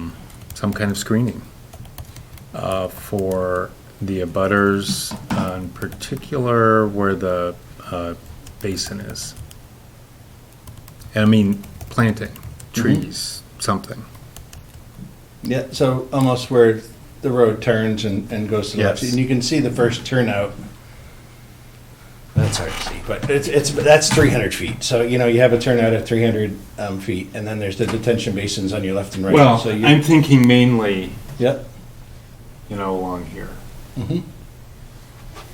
And I don't know if it's appropriate or not, but let's discuss. No, and you can see all the shade trees that go along the common drive on both sides. They kind of extend up. You can see them more clearly as you get past Lot 1, but they do extend all the way down to Newtown Road. They just get cluttered with the grading and the plantings of the slope. But we could certainly consider strategic planting in a few areas that maximize the screening to the abutters, if you will. Well, I think in particular, here, Yep, and since this house is quite close, yep. No, that's what I was thinking as well, exactly. We could do either a series of evergreens or white pines or a combination of both. I don't think we have any issues. The detention pond that's right there, is that gonna be wet? Is it gonna be, it's intended to be dry? No, it's intended to be dry and drain. It's not very deep. It looks kind of, it stands out on the plan with the grading, but it's only about 2 to 3 feet deep. It's really not that deep. It's shallow. But they are designed to drain in 72 hours. That's about the only part that looks familiar to what your first, the open space. That's always kind of been there. Similar, correct. Yeah, that was gonna be the end all for the 4-unit subdivision. That was gonna catch pretty much everything. Now it looks like you have a basin above it to kind of grab it before it gets to it. And we were able to shrink the limit of clearing, not only for the road, but for what we were able to do. Obviously, there's one less house. That helps reduce the runoff and the rent, so it's all of that, yes. How much is gonna be left in open natural space, open space, whatever, how much of this project? It was like 18 acres before, is it still? No, I think it's, and Myron has it, she's zooming over to the right, it has it, parcel A is listed, I don't know if you can read it better than I it's like can. 8.2. And then parcel B is 0.81 acres. So just about 9 acres. 9 acres? And I think I didn't mean to touch, I just kind of forgot to touch on that, but I know we had talked about, who manages or how that we're required with your bylaw to preserve the open space parcels A and B in some form or another. With a conservation restriction, your bylaw has a couple options, whether it's the Conservation Commission, whether it's a trust that's in town, or the homeowners association is able to maintain it. As long as they have funds through an HOA to manage it. We haven't made that final determination. I know we've talked about coordinating with the water department. We've kind of have stopped pursuing that at this point, at least with parcel A. And it was Sherry's idea to we would develop that. Obviously, we would not be able to, we would request that the board condition any approvals if it was to go that way. That the conservation restriction be put in place prior to the last occupancy permit or something, or the first occupancy permit, so that we have that developed. That'll give us time to kind of coordinate, get some more feedback on parcel B, whether that gets donated to the town for future water needs or area, or Sherry came up with a good idea that could be a different version of use of the open space, where the parcel A could be like protected open space, in the sense that, typically just passive trails. And then parcel B could maybe be something a little more active, whether it's a sitting park or something to that effect, maybe that, if that's the desire. So I think we would like to keep our options open. We would obviously conform to the zoning. There would be a CR put in place. It would be managed per your regulations. We just haven't finalized that. All right, well, it probably makes more sense. I think right behind it is, I don't know if it's conservation or town Yeah, of you have Littleton. the trust to the, on our plan right, and then you have Conservation Commission plan north. So it would make sense for one of them to make it more contiguous with what's going on with theirs. Yeah, we do show a trail. There's a heavy black Yeah, no, but I dotted mean, line as that- far as the donation of it to, Yeah. one of those entities, I think. So, for the people here, could you talk about your water department comments? Yeah, the water department's not interested in the parcel anymore. They wanted it as part of a swap for the land that they got for the Cobb Meadows well site over there. They don't need it since they're planning on donating some of the land that they bought for the Parley property, the land that's contiguous to the park that's down there. They're looking at. Mill Hill. Yeah, Mill Hill. They're looking at donating the land that's adjacent to that to satisfy the state. So they're not really, they'd still like a piece of it just so that in case there is an expansion, but it's not critical for them anymore to want to Yeah, I take think the control of it. parcel, me being an engineer, and I have no interest in the Littleton Water Department, but that makes sense to me, to give them a little more room. That tank, I think they said, is over 50 years old. They're gonna need to either make improvements or maintenance at some point, and just giving them the ability to Have access have a to little it. access, to me, makes sense But from the rest of it from a should go planning to, standpoint. the rest of it should go to one of the conservation entities up there. Again, having been on the board for when your four lot subdivision was here before, our biggest concern back then was the drainage, specifically at the corner. I mean, Green has weighed in on it, everybody seems to be happy with it, and I'm sure most of the people that are sitting in the audience are concerned about the drainage coming off that hill. I think it's a better plan with less houses on it. I like, I'm happy that you've incorporated that other lot so that there's only gonna be 3 houses there. I would like to see a little, as was stated before, I'd like to see more screening involved in it, especially for the people below it. I don't really want fences, but, I mean, even if you put something in the swale that's there, if it's gonna be a dry swale, maybe you can plant something No, there. I think on the berm of the basin, I think there's some opportunities to do that without impacting the drainage. Well, the other thing, it's a graphic thing, and, even if you established really tight limits of disturbance, there'd be more natural buffer, except for where the basin is, which is where you might want to, where you should focus on screening. Anna, do you have any questions or concerns? I do. So this is a revised application, and being persnickety, so to use Jeff's word. So page 2 of the revised application isn't signed, and the applicant isn't listed.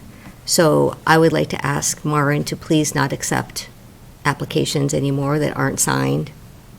And so as far as I'm concerned, we shouldn't even be talking about this, because that's an unsigned application. Who knows who the actual applicant is, right?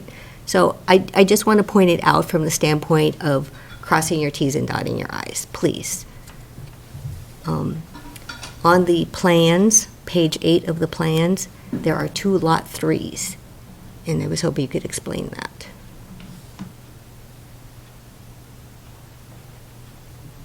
I would have to look. I Okay. apologize. Thank you. You said it was in our plan set? Yes.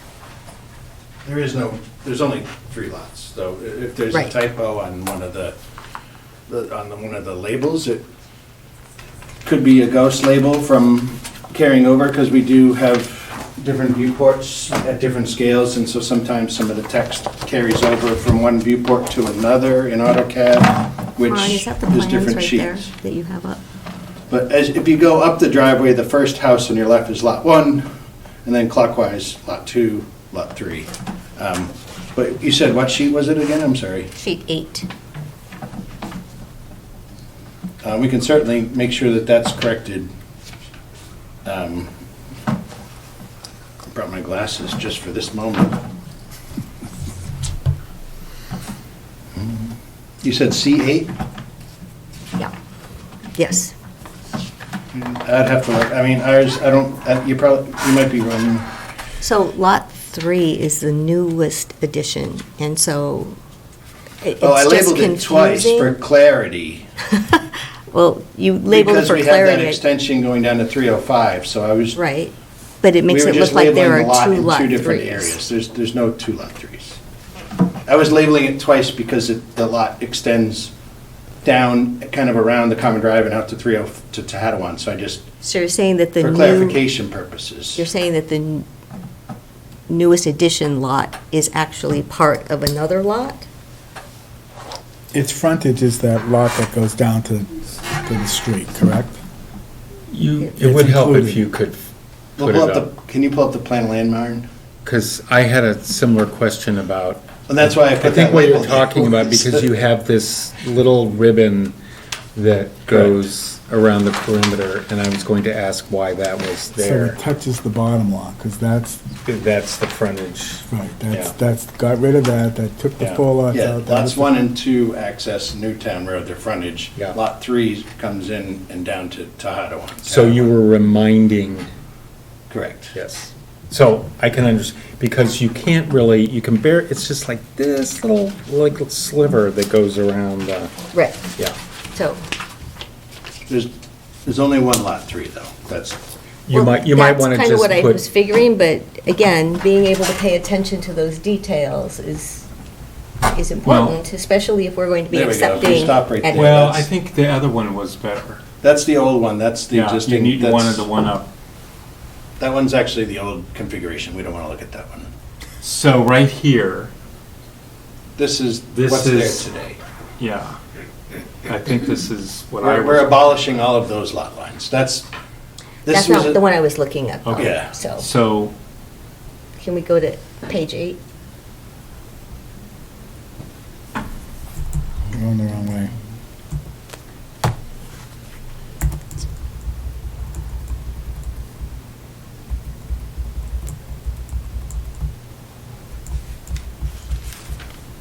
The drawing's a little clunky.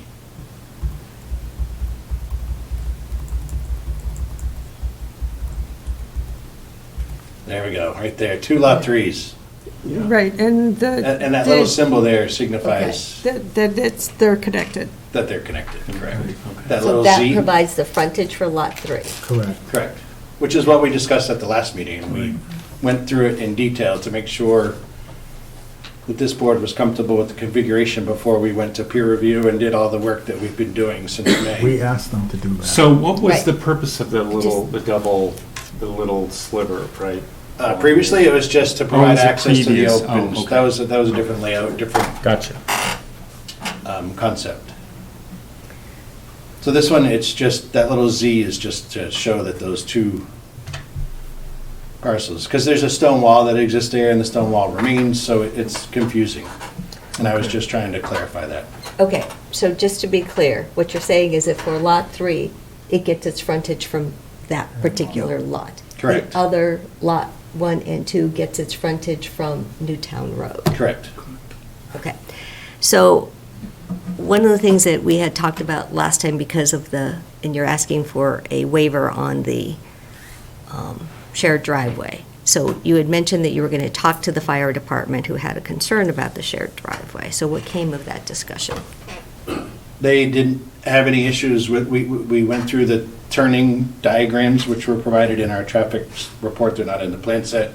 It shows all the turning movements for a fire truck coming into the site, turning around at the T turnaround, and then we have a second one up where the lots 2 and 3 split, that the fire truck can maneuver at that intersection as well.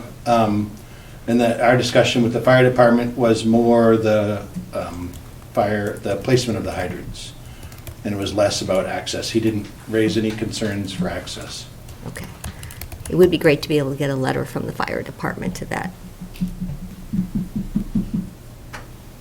And then, let's see. Those are my questions for right now. Thank you. Board, have any other questions before I open up to the public? Anyone have a question or concern? Raise your hand and come to the podium. Anyone have any questions or concerns? Yes, sir. Name for Myron too, by the way. Good evening, my name is Joe Minior, I live at 553 Newtown. So, again, a lot of information here to absorb, and again, I don't do this for a living, so I'm just gonna, I heard a comment from Matt that said the driveway would be a sunken driveway, so I can't see vertical on here, so something to 4 to 6 feet, and again, I'm particularly interested in that, Right. I'm that first house, right? Behind So, your I mean, house. it's like, and I'm, there was also the last time, all the way back in May, a discussion about moving the driveway possibly. Now, I know we don't have a lot of room to work with, but because of the buffer, you know, that word was used, I introduced the concern with plowing that road. I mean, I had 1 year of living in the house when the previous owners were there, a single house, and just seeing that the cars skid off the road into you know, that during winter snowstorms and such, I can imagine plowing, again, being higher, that kind of thing. So, could you just, like, speak to, is that Yeah, Myron, can you zoom in a little if possible on that? I guess the sunkenness is really what I'm asking, like, is that a driveway gonna be below? I heard a berm, I heard a guardrail.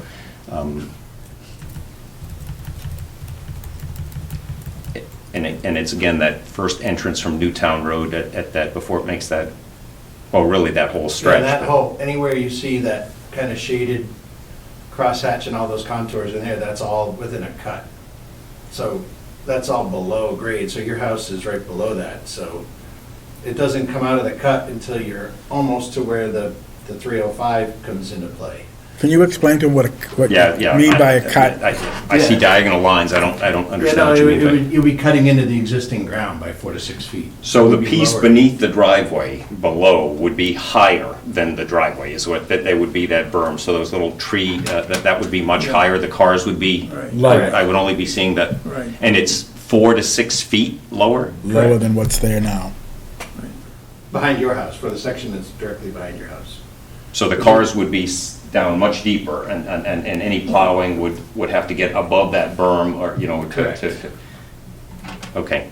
And then we've also talked about some additional plantings along that area. Well, and then, yeah, that was another comment on the, I appreciate the comment on screening. That's obviously a major concern as well, to the point where and yes, the natural screening, I think, would keep the beauty of it, but I'm concerned that natural screening will fade. I wonder if a solid fence might be a consideration. I think I heard fence and then it got dismissed. I'm not saying I'm a big fan of fencing, but it's is that a possibility for a section there? Because, I mean, literally, they're off that stone wall, I think that the edge of that shared driveway, I guess the berm is nice. I hadn't really entertained the idea that it would be much lower, but would there be any thought to fencing? Would you rather have a fence than on top of other than the berm, or a fence and the berm? Oh, no, the berm for sure, yeah, Okay. the berm for sure, yeah. But I still heard the discussion of natural screening. I guess it was really, in my mind, a natural screening versus solid fencing, only because I think once the plantings are done, I don't see the homeowners maintaining that. You know, if they don't survive, or if they don't, that could fade. So you would like fencing in your backyard, if at all possible? We can consider it, and I also think with the berm and then having the plantings like the arborvitaes or the giant green giants or some of those, we can talk with Steve Marsh and get some recommendations. Those, we see that a lot, where you have the berm and the evergreens together plantings. I think they're, because you have that 4-foot berm and then you have that 4 to 6 foot evergreen. And if you have some dense plantings in that closest point, I think it would be just as effective. But we can consider a fence as well.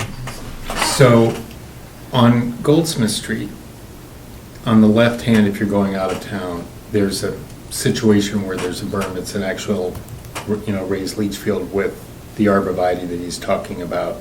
It's on Goldsmith? On Goldsmith. And it was actually one of Mr. Marsh's projects.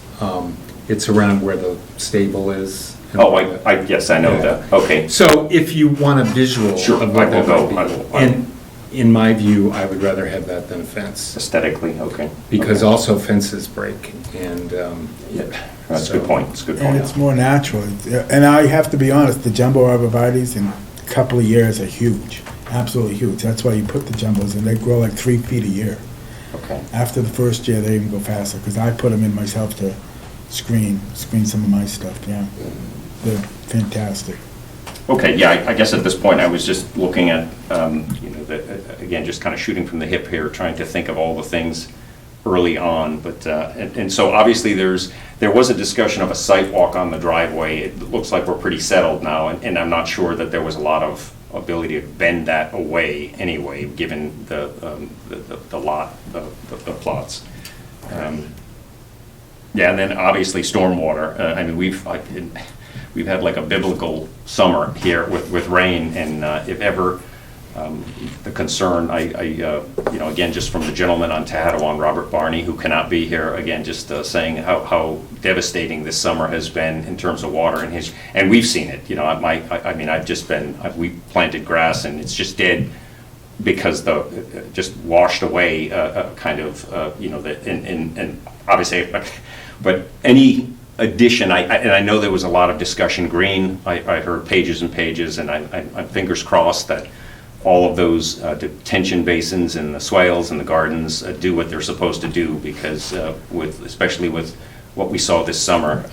So again, just want to amplify, underscore the importance of that piece, but I don't have anything in particular other than a fear that when it's done or during construction, we will see a lot more water on our property. This was designed for the 100-year storm, correct? Correct. Yeah, so they had to design it for the worst-case scenario, which is called a 100-year storm, which we probably had 1 or 2 of them this year I was anyway. going to say, we're having them every weekend, but Yeah. okay. But yeah, this is designed for the worst-case And I scenario, think the not to fail. undergreens above you are gonna certainly help kind of get that water that, within the 3 to 4 feet.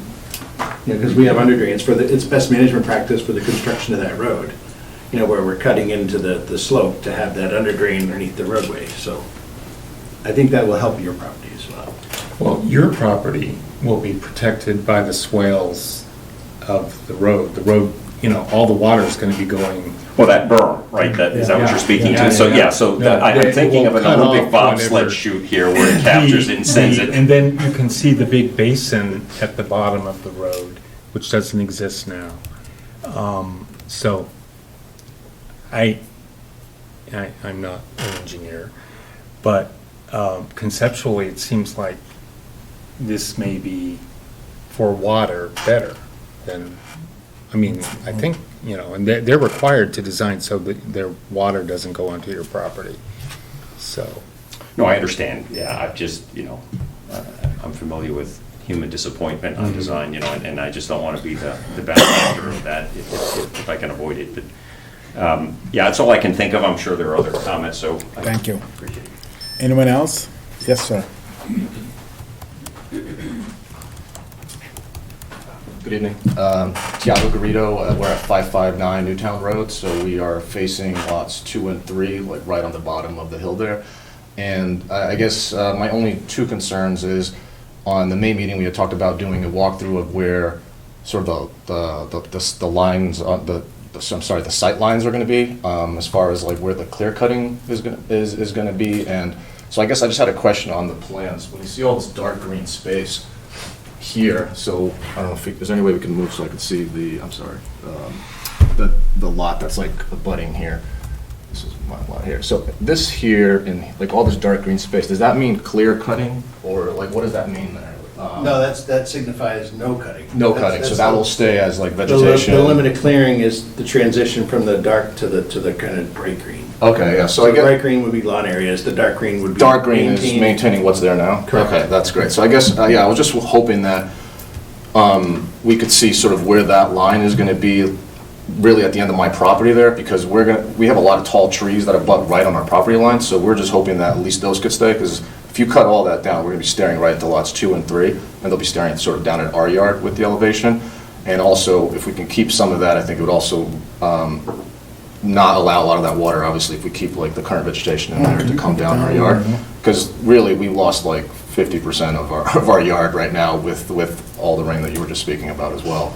It's been constantly flooded down there, so I can't imagine, all the work that's being done up there is not going to add to that. And I know you guys are, you've taken all that into account. But yeah, so I was just wondering if before they start clear cutting, if we could do a walkthrough of where exactly, excuse me, especially right here, right along this property line of like where that is, so we could just envision what we're going to lose basically as far as like the tall trees that are there now that, create such a nice natural environment.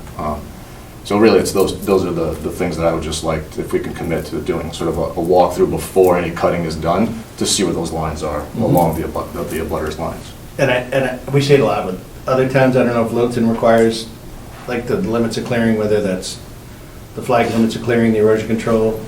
Maren, do you walk that, or does Green walk it before? Well, yeah, as part of the stormwater permit. So typically, what we would do is we would stake out that limits of work, and then put in the erosion control, and then walk it before the tree comes. Yeah. So that if there is a big tree, right, put the hay bales on this side, save this tree, save that tree. Okay.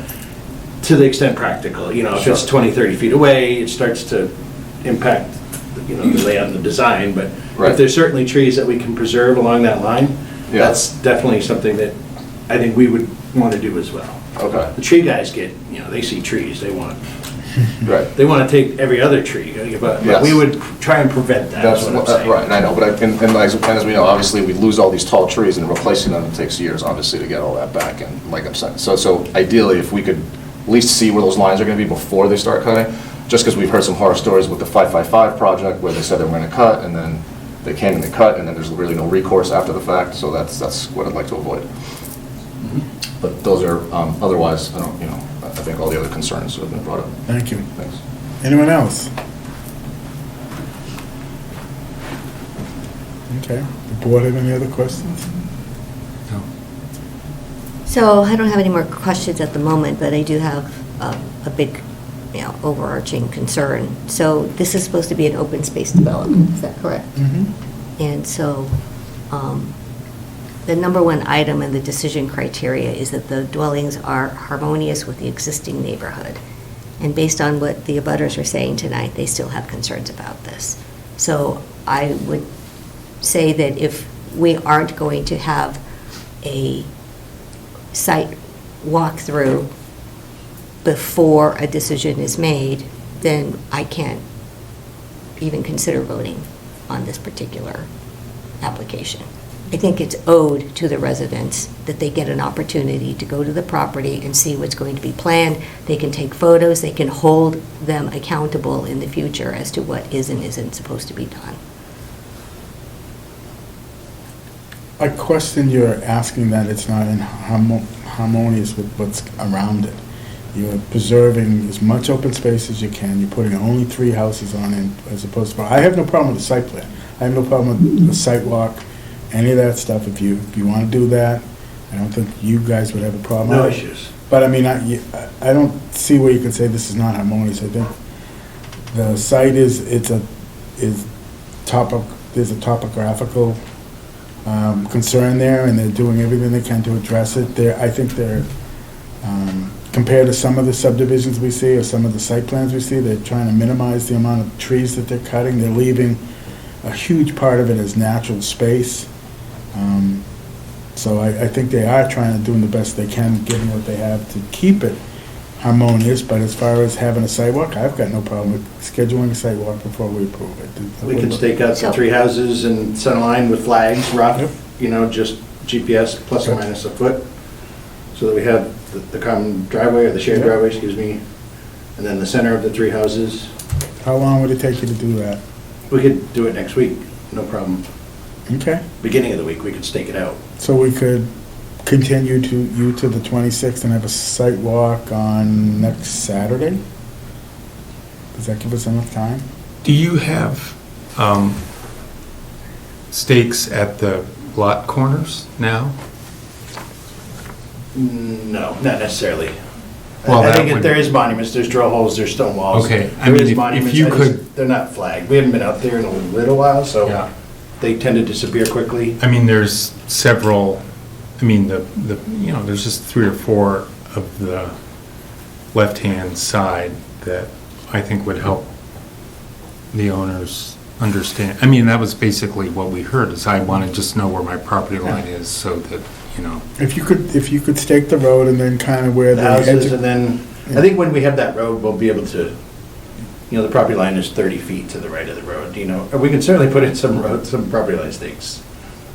We would target, I think, a couple of houses. Okay, especially in this. But in terms of harmonious, just looking at it from a density point of view, it's really consistent with what else is going on there. In fact, it's less dense than what's going on, Tehadawon or Harwood, whatever. Yeah.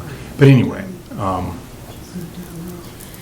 And then my second comment, in addition to that, about having a sidewalk, goes back to, and I don't know where this is in the peer review process.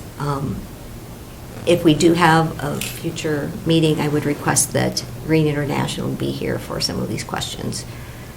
Item number 17 talks about that the lot must be able to be accessed from the frontage road. A driveway shall not be used to provide the lot access frontage required by the bylaw or by the subdivision control law. Lot 3 is surrounded by other lots and does not have direct access to Newtown Road. Please revise. And rather than revising, the applicants have provided a description as to why they've done it this way. So then my question is, did you revise it as per Green International's request? No, and I don't think that's the intent of the bylaw. I think he was, That's why I want them here. No, that's what we asked. I agree. I think their comment is a little nonsensical, actually. I had a hard time with it. We asked them to include the land coming off of Tehadawon to access Lot 3. That's the frontage for Lot 3. They had enough frontage for 1 and 2, they did not have enough for 3. They included that, and that's what the new the new site plan is all about, is the inclusion of that. That's what that's all about. I don't know where Green's coming from. That's what we asked them to do. It would be great if they could be here for the future. Well, and then I'm gonna slap them around because it's really, this is That's not not good. nice. No, it's figure of speech, but this is a nonsensical comment, and, Well, but it is part of our bylaws, right? I mean, it very specifically says that the but they're driveway shall not be specifically used to providing provide the lot frontage access. for Lot 3 not on Newtown Road. But is it a driveway? In other words, if there's a house on lot, And we talked about. bottom part of Lot not- 3. They could put in a driveway. They could have there. put the house down at the bottom part of Lot 3. They wanted to put it up above. Or they could have put a separate driveway Or down. three driveways. so I think ultimately what would be good is to hear what Green International No, is it's thinking. our decision. I know not it's our Green. decision, but I want to be able to understand why they have this on there then. Because they're charging by the pound. They should not have even addressed that. That has nothing to do with it. We asked them to. Mark, we use them as our engineers because they They- have the expertise, so they- it's good to be able to No, wait, hear what that- they have to say. This is a zoning issue. We asked them to include the frontage onto Hadawon, right there, 150 feet of frontage, right there. Well, I would like to see them at the next meeting, please. I have no problem in inviting them, but the developer did what we asked them to do, and Green shouldn't have even weighed in on it. They shouldn't have even weighed in They're on it. doing their job. No, they're not. We asked them to look at drainage. That's what they were supposed to look at. That's the No, Mark, most. that isn't what we asked them That's to the do. most important part of They this. always look at every aspect of it, No, they do including not. our zoning bylaw. We asked for 150 feet onto Hadawon. They gave it to us. They showed us they could, the access strip going all the way up where you were confused because there were 2 number 3s there. That's what they did. They did everything we asked them to do. Bring Green back. I have no problem. I have no problem staking the road, walking So- everybody else. A clarifying comment. If we ask applicants to do something, they need to do it within the confines of our zoning bylaws. They did it. They did. Well, and that's part of why I want to ask Green. You what they were don't. thinking. That's what we get paid the big money for. We look at this kind of Well, stuff. listen, if they come, I'm gonna not be nice. Okay. Can we get clarification from them? Maybe some additional just writing? No, I on want that them specific here. item? Why? Why, Anna? Why don't you want them here? Because they're not gonna weigh in on anything that's substantive. You know, What does that mean? that means that 5 years ago, when I started on the planning board, Green International had butt in seat at almost every single meeting. Okay. And now we've stopped that. And why? Because Why? we get Because 74 can't- pages from them now. And you read Well- all those pages. It puts me to sleep every night. Right. So that's kind of the point. I actually did go through a lot of it, but I'm not equipped to I would like analyze. Green International to be here next time. Okay, You're gonna have them answer a zoning issue, which is our purview, not theirs. They're technical, they're about drainage. I recognize this is still our decision. Don't get me wrong. Then why, Because I need to understand it. fine. And actually, the process would probably be a little more efficient if you have a question that we can get to Green before the meeting, so they'll be prepared to answer. If they come in and they don't either understand, yeah, because it's always a team that works on the peer reviews. I really hear a lot of pushback No, on not no. getting Green here, so. And that's not my point. My point is, Green has a team that does the review. They will send one person for the meeting. They won't send the whole team. They won't fine. send, okay. So if you do have a question that you would like Green to answer, if we could get to them beforehand, then they would be able to come with the answer. Well, there's 74 comments, so. Right. Do And you they want the would just- traffic engineer here? Do you want the drainage review guy here? Do you want the, I mean, it's, The person who could help answer item number 17 would be great. okay. Okay, we'll send them a letter that one of the board members has a question or concern about it. And we would like them to be here. Fine. Thank you. Anything else before we continue this? So it's back to the site walk. Yep. If you can stake it out next week, can we have a meeting for next Saturday with anyone who wants to walk it? Of course. What time do you want to schedule it for? I want to do it right now, so everybody that's here, Yeah, whatever the board's preference is. If you prefer the mornings, 9 in the morning is... 9 or 10, sure. 9, 8's a little early for some people, myself included, so 9 it's a o'clock? Saturday and all. 9 good? We're not going to be here unfortunately, so that we're going all next week. I didn't expect that we would be doing that. And actually, if the property owner is willing, neighbors, you know, Could they look they at could it on their arrange, own? they could arrange to meet at a time separate Sure. from you. so the first thing would be to get whatever staking or Yeah, marking. which we will do next week. And then there might be the developer just makes arrangements with whoever's wants to see those. Absolutely. You would leave the markers there, so when we get back. Yeah, Yeah. you can look at it. Do we still want to set up a site plan where we can be there? Do we want to do that for next Saturday at 10 o'clock? I won't be here either. Are you When you good? say next Saturday, you mean October week. 21st? A week from Saturday, yeah. Yeah. Oh, I might be here. I'll be here. We'll try to be here for 10 o'clock next, the 21st. Perfect. Myron, remind us, please. Here? One last question, We're going to meet at... Where are we meeting? All Yeah, right. where are we meeting? you're gonna walk in the old roadway and try to meet right where the corner is, where the drainage swales are and everything Correct. else? Yeah, we'll walk up the driveway. I would recommend parking somewhere where you can find parking. It's gonna be very Across the woodsy, street? so where Right. it's higher than Okay, thank you all.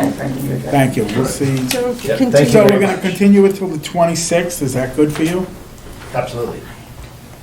And we'll have Green here, what time you wanna put them on? You wanna put them on next 7:30 before our 8 o'clock? You Yeah. wanna do it then? Yep.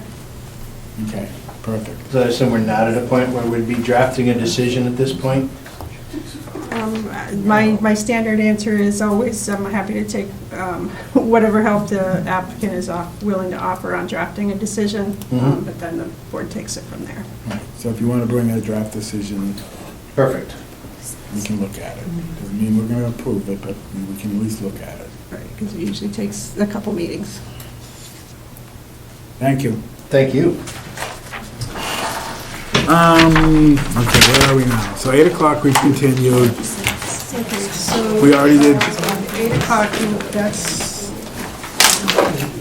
sanctuary. I don't believe we have a time for that yet. all right, what time do you wanna do that one? So do that one at 6:45. Then this one's 7:30, yeah. Okay, that's perfect. And then the other new town is at 8 o'clock. Okay.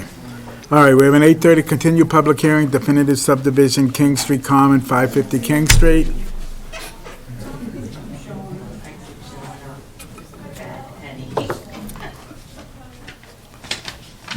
Hi, good evening. I'm Rick Roberg from TEC, and along with my associate Chris Raymond, we're the civil engineers for the 550 King Street subdivision. This is our fourth hearing in total on the subdivision. We had a couple meetings back in August on the preliminary plan, and then we're back here last month to talk about the definitive plan. And since that meeting, we have a handful of updates to share with the board. The first being that there was a lot of confusion at the last meeting because I couldn't recall if Mr. Lipoli had closed on the Yangtze River parcel 584. My mistake. I confirmed with him afterwards, though, that he has taken ownership of that property and provided a copy of the deed, which I believe Marin's posted up on the planning board website. So that would have avoided a lot of confusion had I remembered that before, but that is the case. The second thing actually has to do with the same parcel. There was a request, there's a beautiful old tree directly in front of the existing building along King Street, and there was a request to see if we could preserve that tree through the development. We had the opportunity to study that, and are pleased to say that we will be able to retain that tree through construction. What we'll do when we're doing the details for that parcel is, instead of having the sidewalk right along King Street where it would impact the tree, we'll do a green strip instead along the street, and then do the sidewalk behind that, and then the proposed building. So it'll go King Street, green strip, sidewalk, and then, proposed building. So that's on the, to the right of the Tuttle House. Yeah, it's way up. So on this plan here, it's to the right of our further subdivision. Yep, right there. Oh, there. Yep, down by Yangtze? it's sort of directly in front of the Yangtze building. Okay. Yeah, Oh. right up against the street. Yeah. And so we'd always talked about doing sidewalks along King Street. There's that beautiful tree right there adjacent to the street. So we're going to do a grass panel there instead, and then do the sidewalk behind that. The other update is the peer review agent has provided their proposal to the board. The applicant provided the check to fund that review, so they're fully engaged now. And then in the background, we've been working with the applicant on sequencing and sort of scheduling with a goal of beginning construction in the spring, which is a great update. There's a lot of momentum now behind the project. One of the things that we've identified, though, going through that sequencing process, which is preparing the detailed drawings, coming back before this board a number of times to seek approvals for phase one, and securing financing, and then hiring contractors, and then initiating construction, is the financing component of it. And so what we've proposed to the board for discussion is a sort of a process here where, if the board was amenable, we would be able to move forward with the lot lines with a condition that we come back to the board when all the peer review comments are satisfied to verify that we've addressed every comment, and seeking authorization to begin construction. What that does for us is it allows us to record the lot lines, the property lines, which allows us to begin that construction financing process, which we think is going to take a few months. And so our concern is there's an appeal period after the decision, and then we'd be able to begin that with the holidays and the like, and we think that's going to end up being a critical path item for the project. So that's something that's in the draft if we get to that point tonight. And then obviously, we would come back to the board not only when we have addressed all the comments to confirm with that, but also because of some other exciting updates to the project as we're working our way through further documentation. We have some pretty exciting updates to share with the board, and so my guess is that we'll be presenting to you pretty routinely through, I'd say, the late fall, winter, and into the spring leading up to construction on various aspects of the project. So with that, I'll pause and take any questions. Thank you. So obviously, the lot lines are the most critical thing to you right now. And it's not going to really affect what's going on top of it. It's more so that you get your financing in place. You got to come before us for the roads. You've got MEPR ahead of you for the whole thing. So there'll be DOT permitting for work within state highway. There'll be MEPR review for high level stuff. There'll be more permitting we do with you guys. phase one site plans and the like. So we'll be back in front of you guys pretty regularly, I'd say. But yeah, the lot line, and we have a lot of work to do. We know that the peer reviewers have comments, so they're going to have comments, and we're going to have to address them.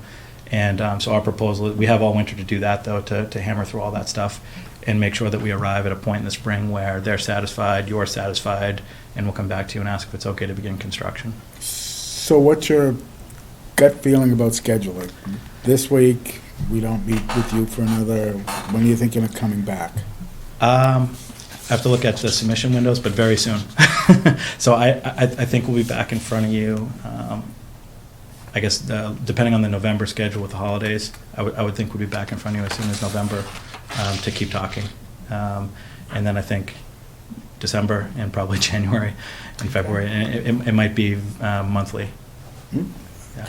Okay, so basically all we're really doing, just to summarize, is finalizing the lot lines that we all saw, that we all said was like 22 different lots, or I forget what the number is.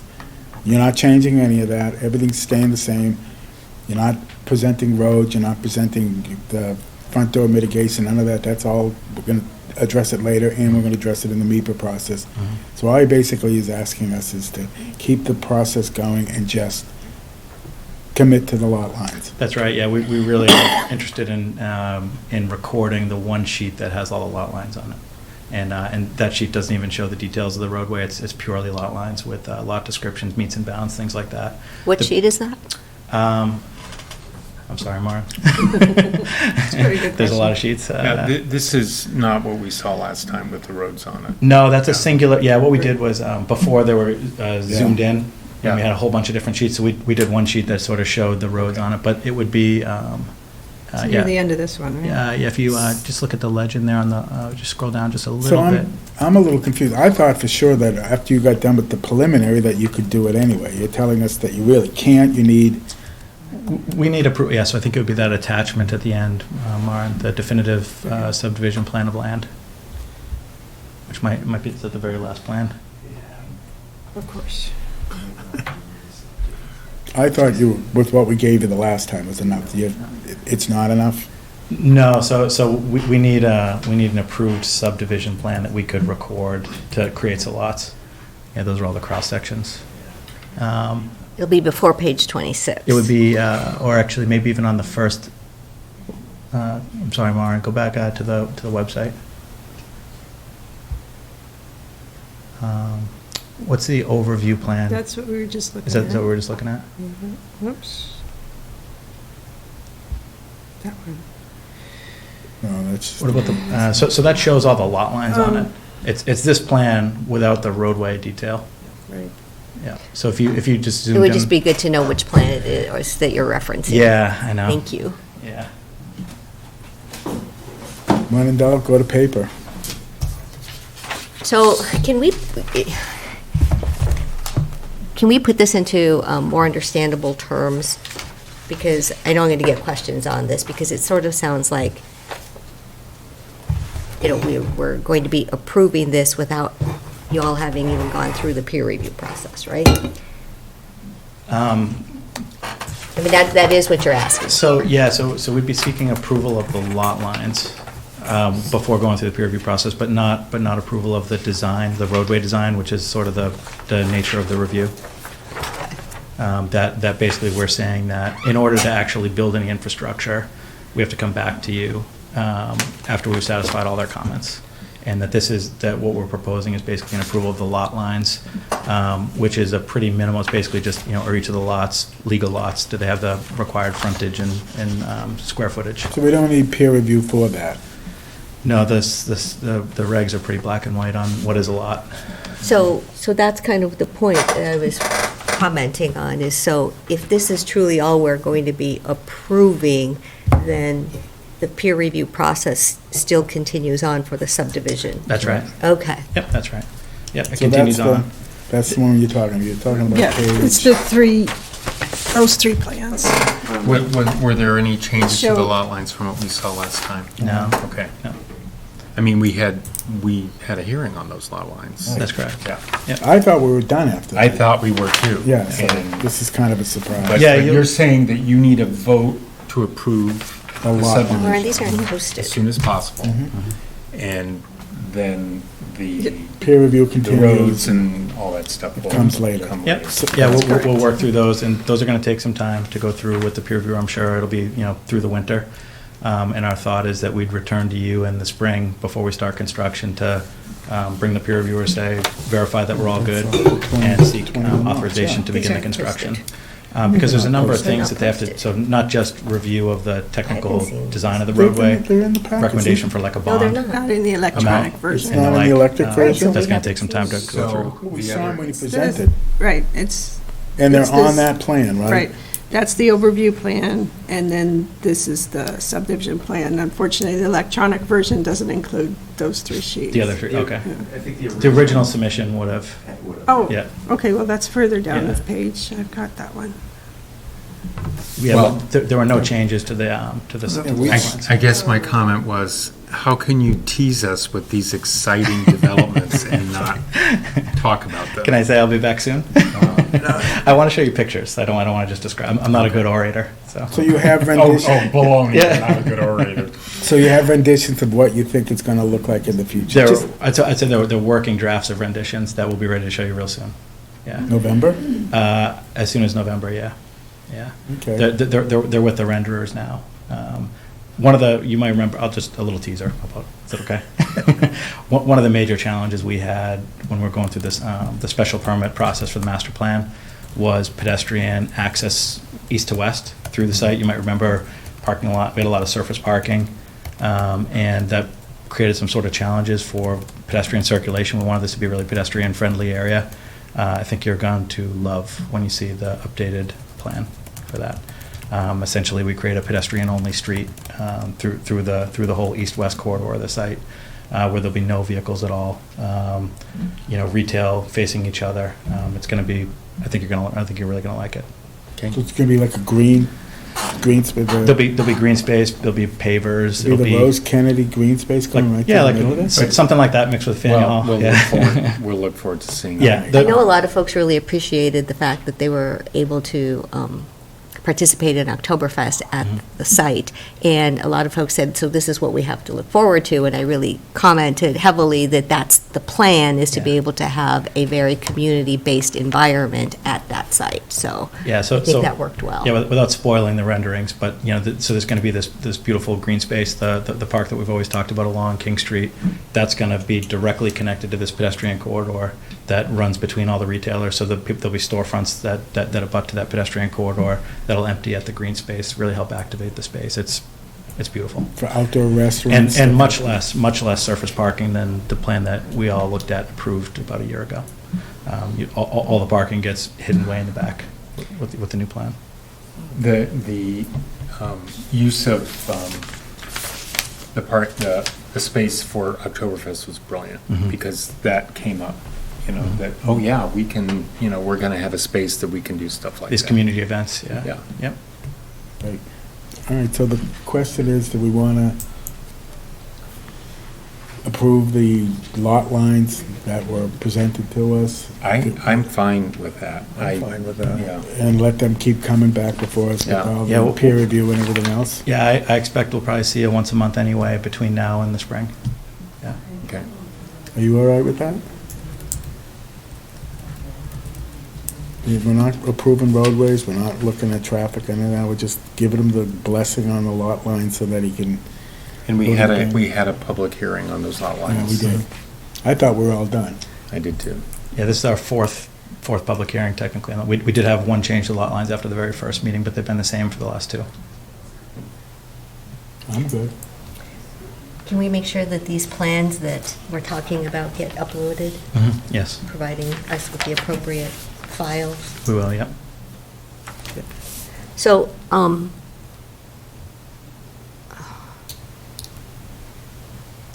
one more question. All right, you get one more. So given the fact that we had the event over there at IBM, some folks asked me a question that is about parking at the site. And they said, is public parking just going to be for shoppers or visitors? Or could they leave their car and perhaps walk to other parts of the common that might get ignited over time? In other words, is it going to be the signs, you must be a shopper at this site in order to park here?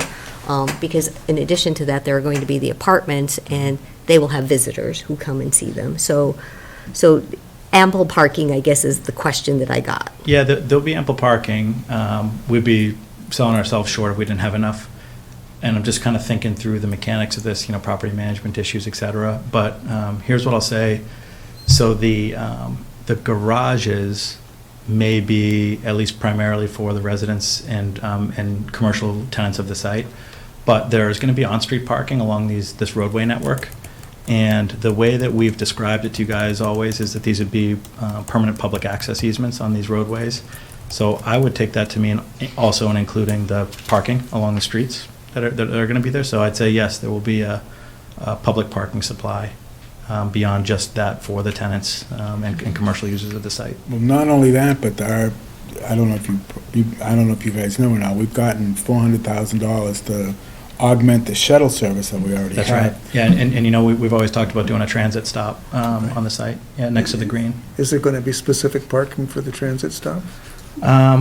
Not specific, but like I said, I think what we'll do is we'll dedicate all the parking that's along the on-site roads as public parking. I don't think we would need to sign it just for the transit, but that's something we could maybe in the garages we could set aside some spaces. My thought's backwards. Yeah. You're not going to need to drive there if we're going to have a route through the Shuttle, town of Littleton with a shuttle on it. So we're not going to need. I agree. We need parking for people that are going to park there and take the shuttle somewhere else. But if the shuttle's going to bring them there, we're not going to need. Okay, I was thinking about people coming to there and taking the shuttle to the train station or something like that. There's going to be that. We'll have set aside for that. Yeah. Already promised us that. Meeple will make us do that. Oh yeah, you're talking about for related like getting to the train station. Yeah, that'll be part of. Yeah, they'll make us do a what do they call it? A TMP, traffic management or mitigation plan. Okay. Where we'll have to do that. Yeah. Okay. Yep. But the point is about parking for the people that are going to walk and do the shopping. The hope is that this shuttle service will be able to pick them up at common areas and bring them to it. That's right. Isn't that what we're talking about, And the Myron? nature, and then the nature of the lots too. These are going to be publicly accessible spaces for the retailers, and so it's going to be people coming and going, open to the public. I don't see a concern. The one thing I would scratch my head about a little bit, I guess, there might be parts of the garages that are a little more private for residents, but other than that, I think that front portion of the site is going to be mostly. It's going to look like you're in a village, and it'll park that way too. Okay. So that reminds me of something we talked about earlier this evening. I don't think you were here, but the bicycle pedestrian master plan is completed now. I don't know if you've seen that. I haven't, no. In particular, pages 53 to 55 speak specifically about the comment, so that's available on our website if you want to take a look. Yeah, I definitely will. There was a lot of work that was done by BPAC. Definitely going to make it bicycle and pedestrian. This is going to be the most bike and ped friendly place. Wait to see the renderings. They're beautiful. They're going to be beautiful. You'll be happy. Since we are not being presented with any new information on the lot lines, I move that we approve them as they've been presented to us at the last meeting. I'll second that. Have a draft decision available.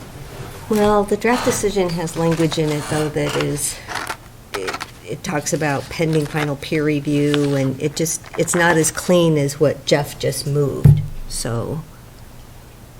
Okay, without,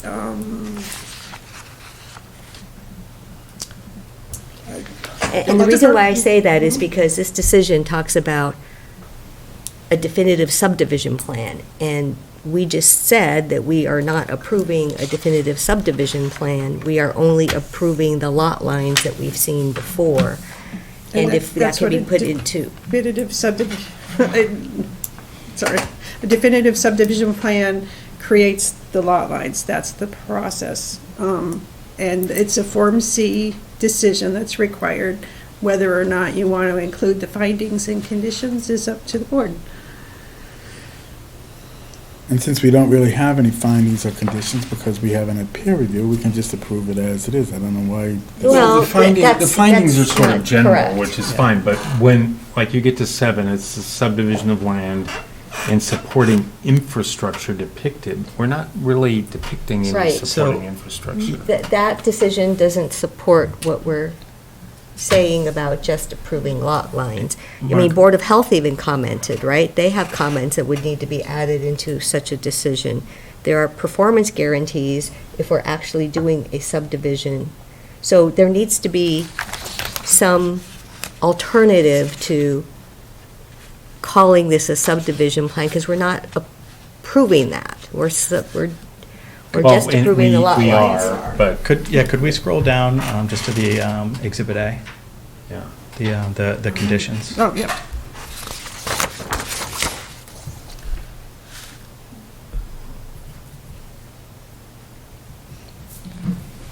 Okay. So I think, boy, my eyes are getting bad. Oh, I'm gonna step away from the microphone.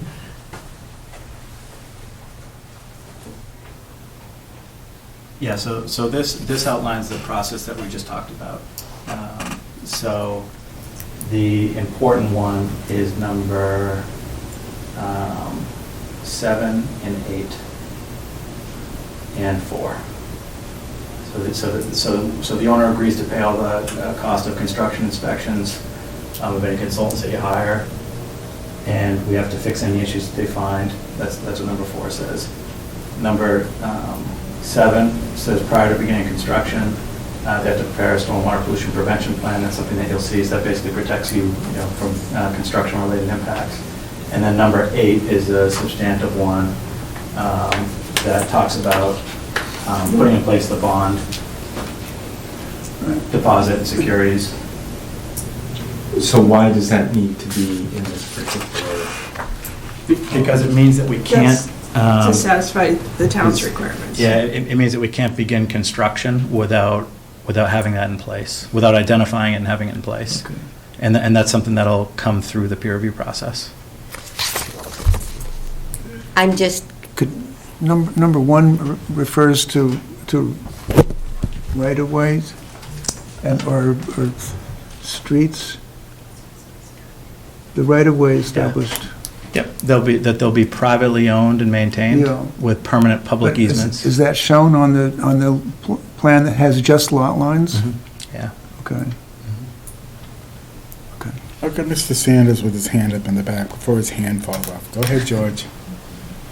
Thank you, Mr. Chairman. You have it as a continued public hearing, so you should ask the public what they Happy to.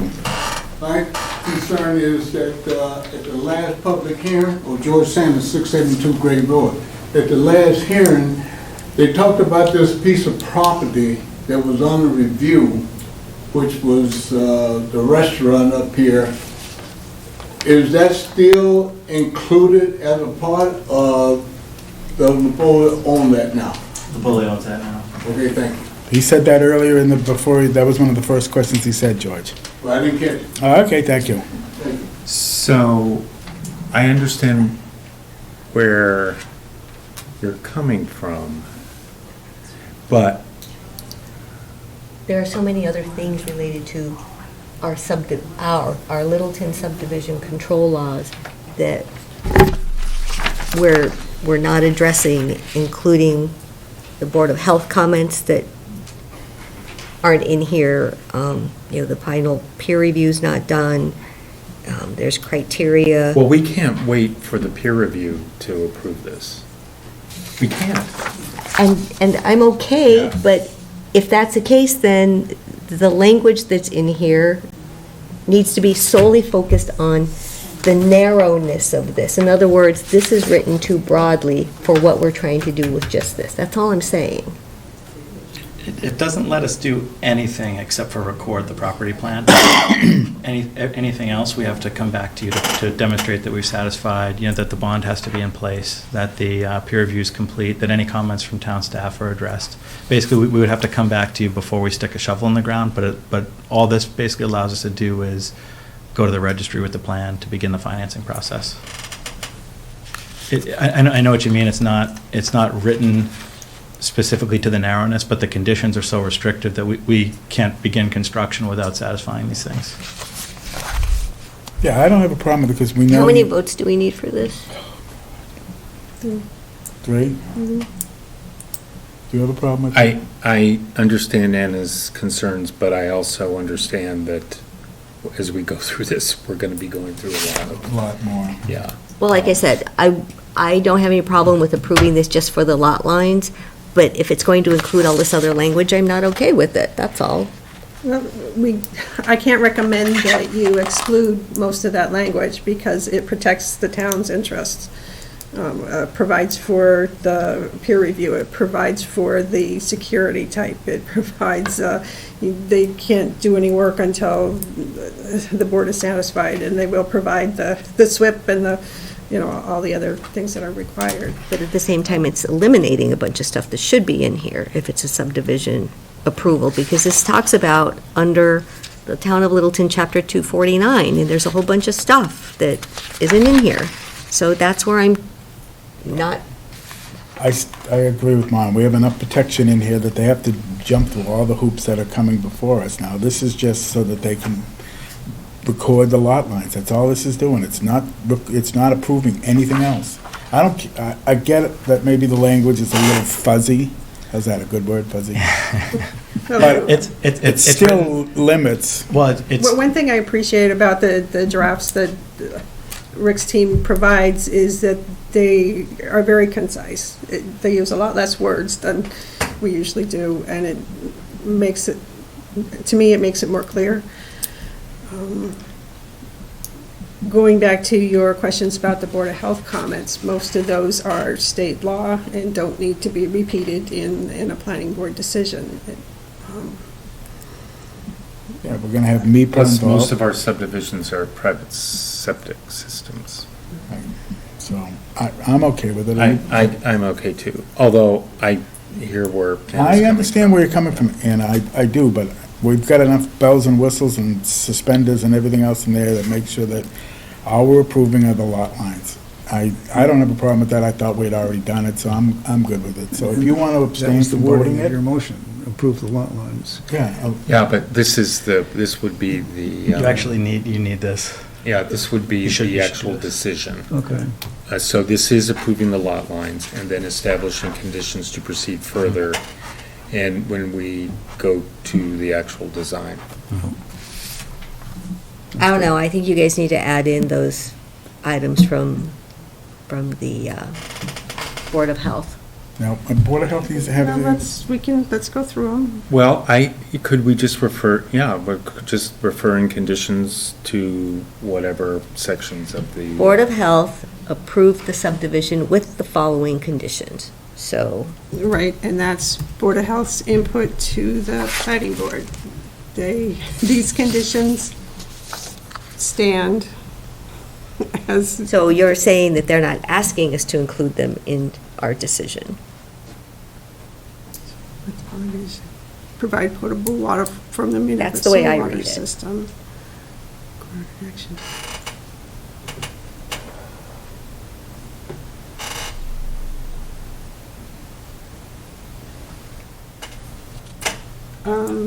So the only one that I've heard anything different on is number 4, traffic study will be conducted and reviewed by the state rather than by the planning board. You Or- should review it too. Yeah, well, Yeah, okay. yeah. As part of the Well, we special should permit. know what the Yeah. study says, yeah. Some components. I'm just reading these along with you, but there's no objection to these. So if it's a matter of like incorporating these, I don't think they actually provide like, for example, we have to provide potable water from the municipal water system. Yes. That we require connection to the sewer system, like we've all talked about. Yeah, I wonder too if a lot of these conditions might be covered also by the special permit, the master plan, where we talk more substantially about the utilities. Yes, I don't see that it harms including these in In the decision. Yeah, let's do it. Okay. And I have no objection, yeah. Okay. Yeah. All right, so we'll make a motion to approve the subdivision for the condition. Well, we could refer to this draft decision with The the addition of- additional Board of Health. items relating to Littleton subdivision control law.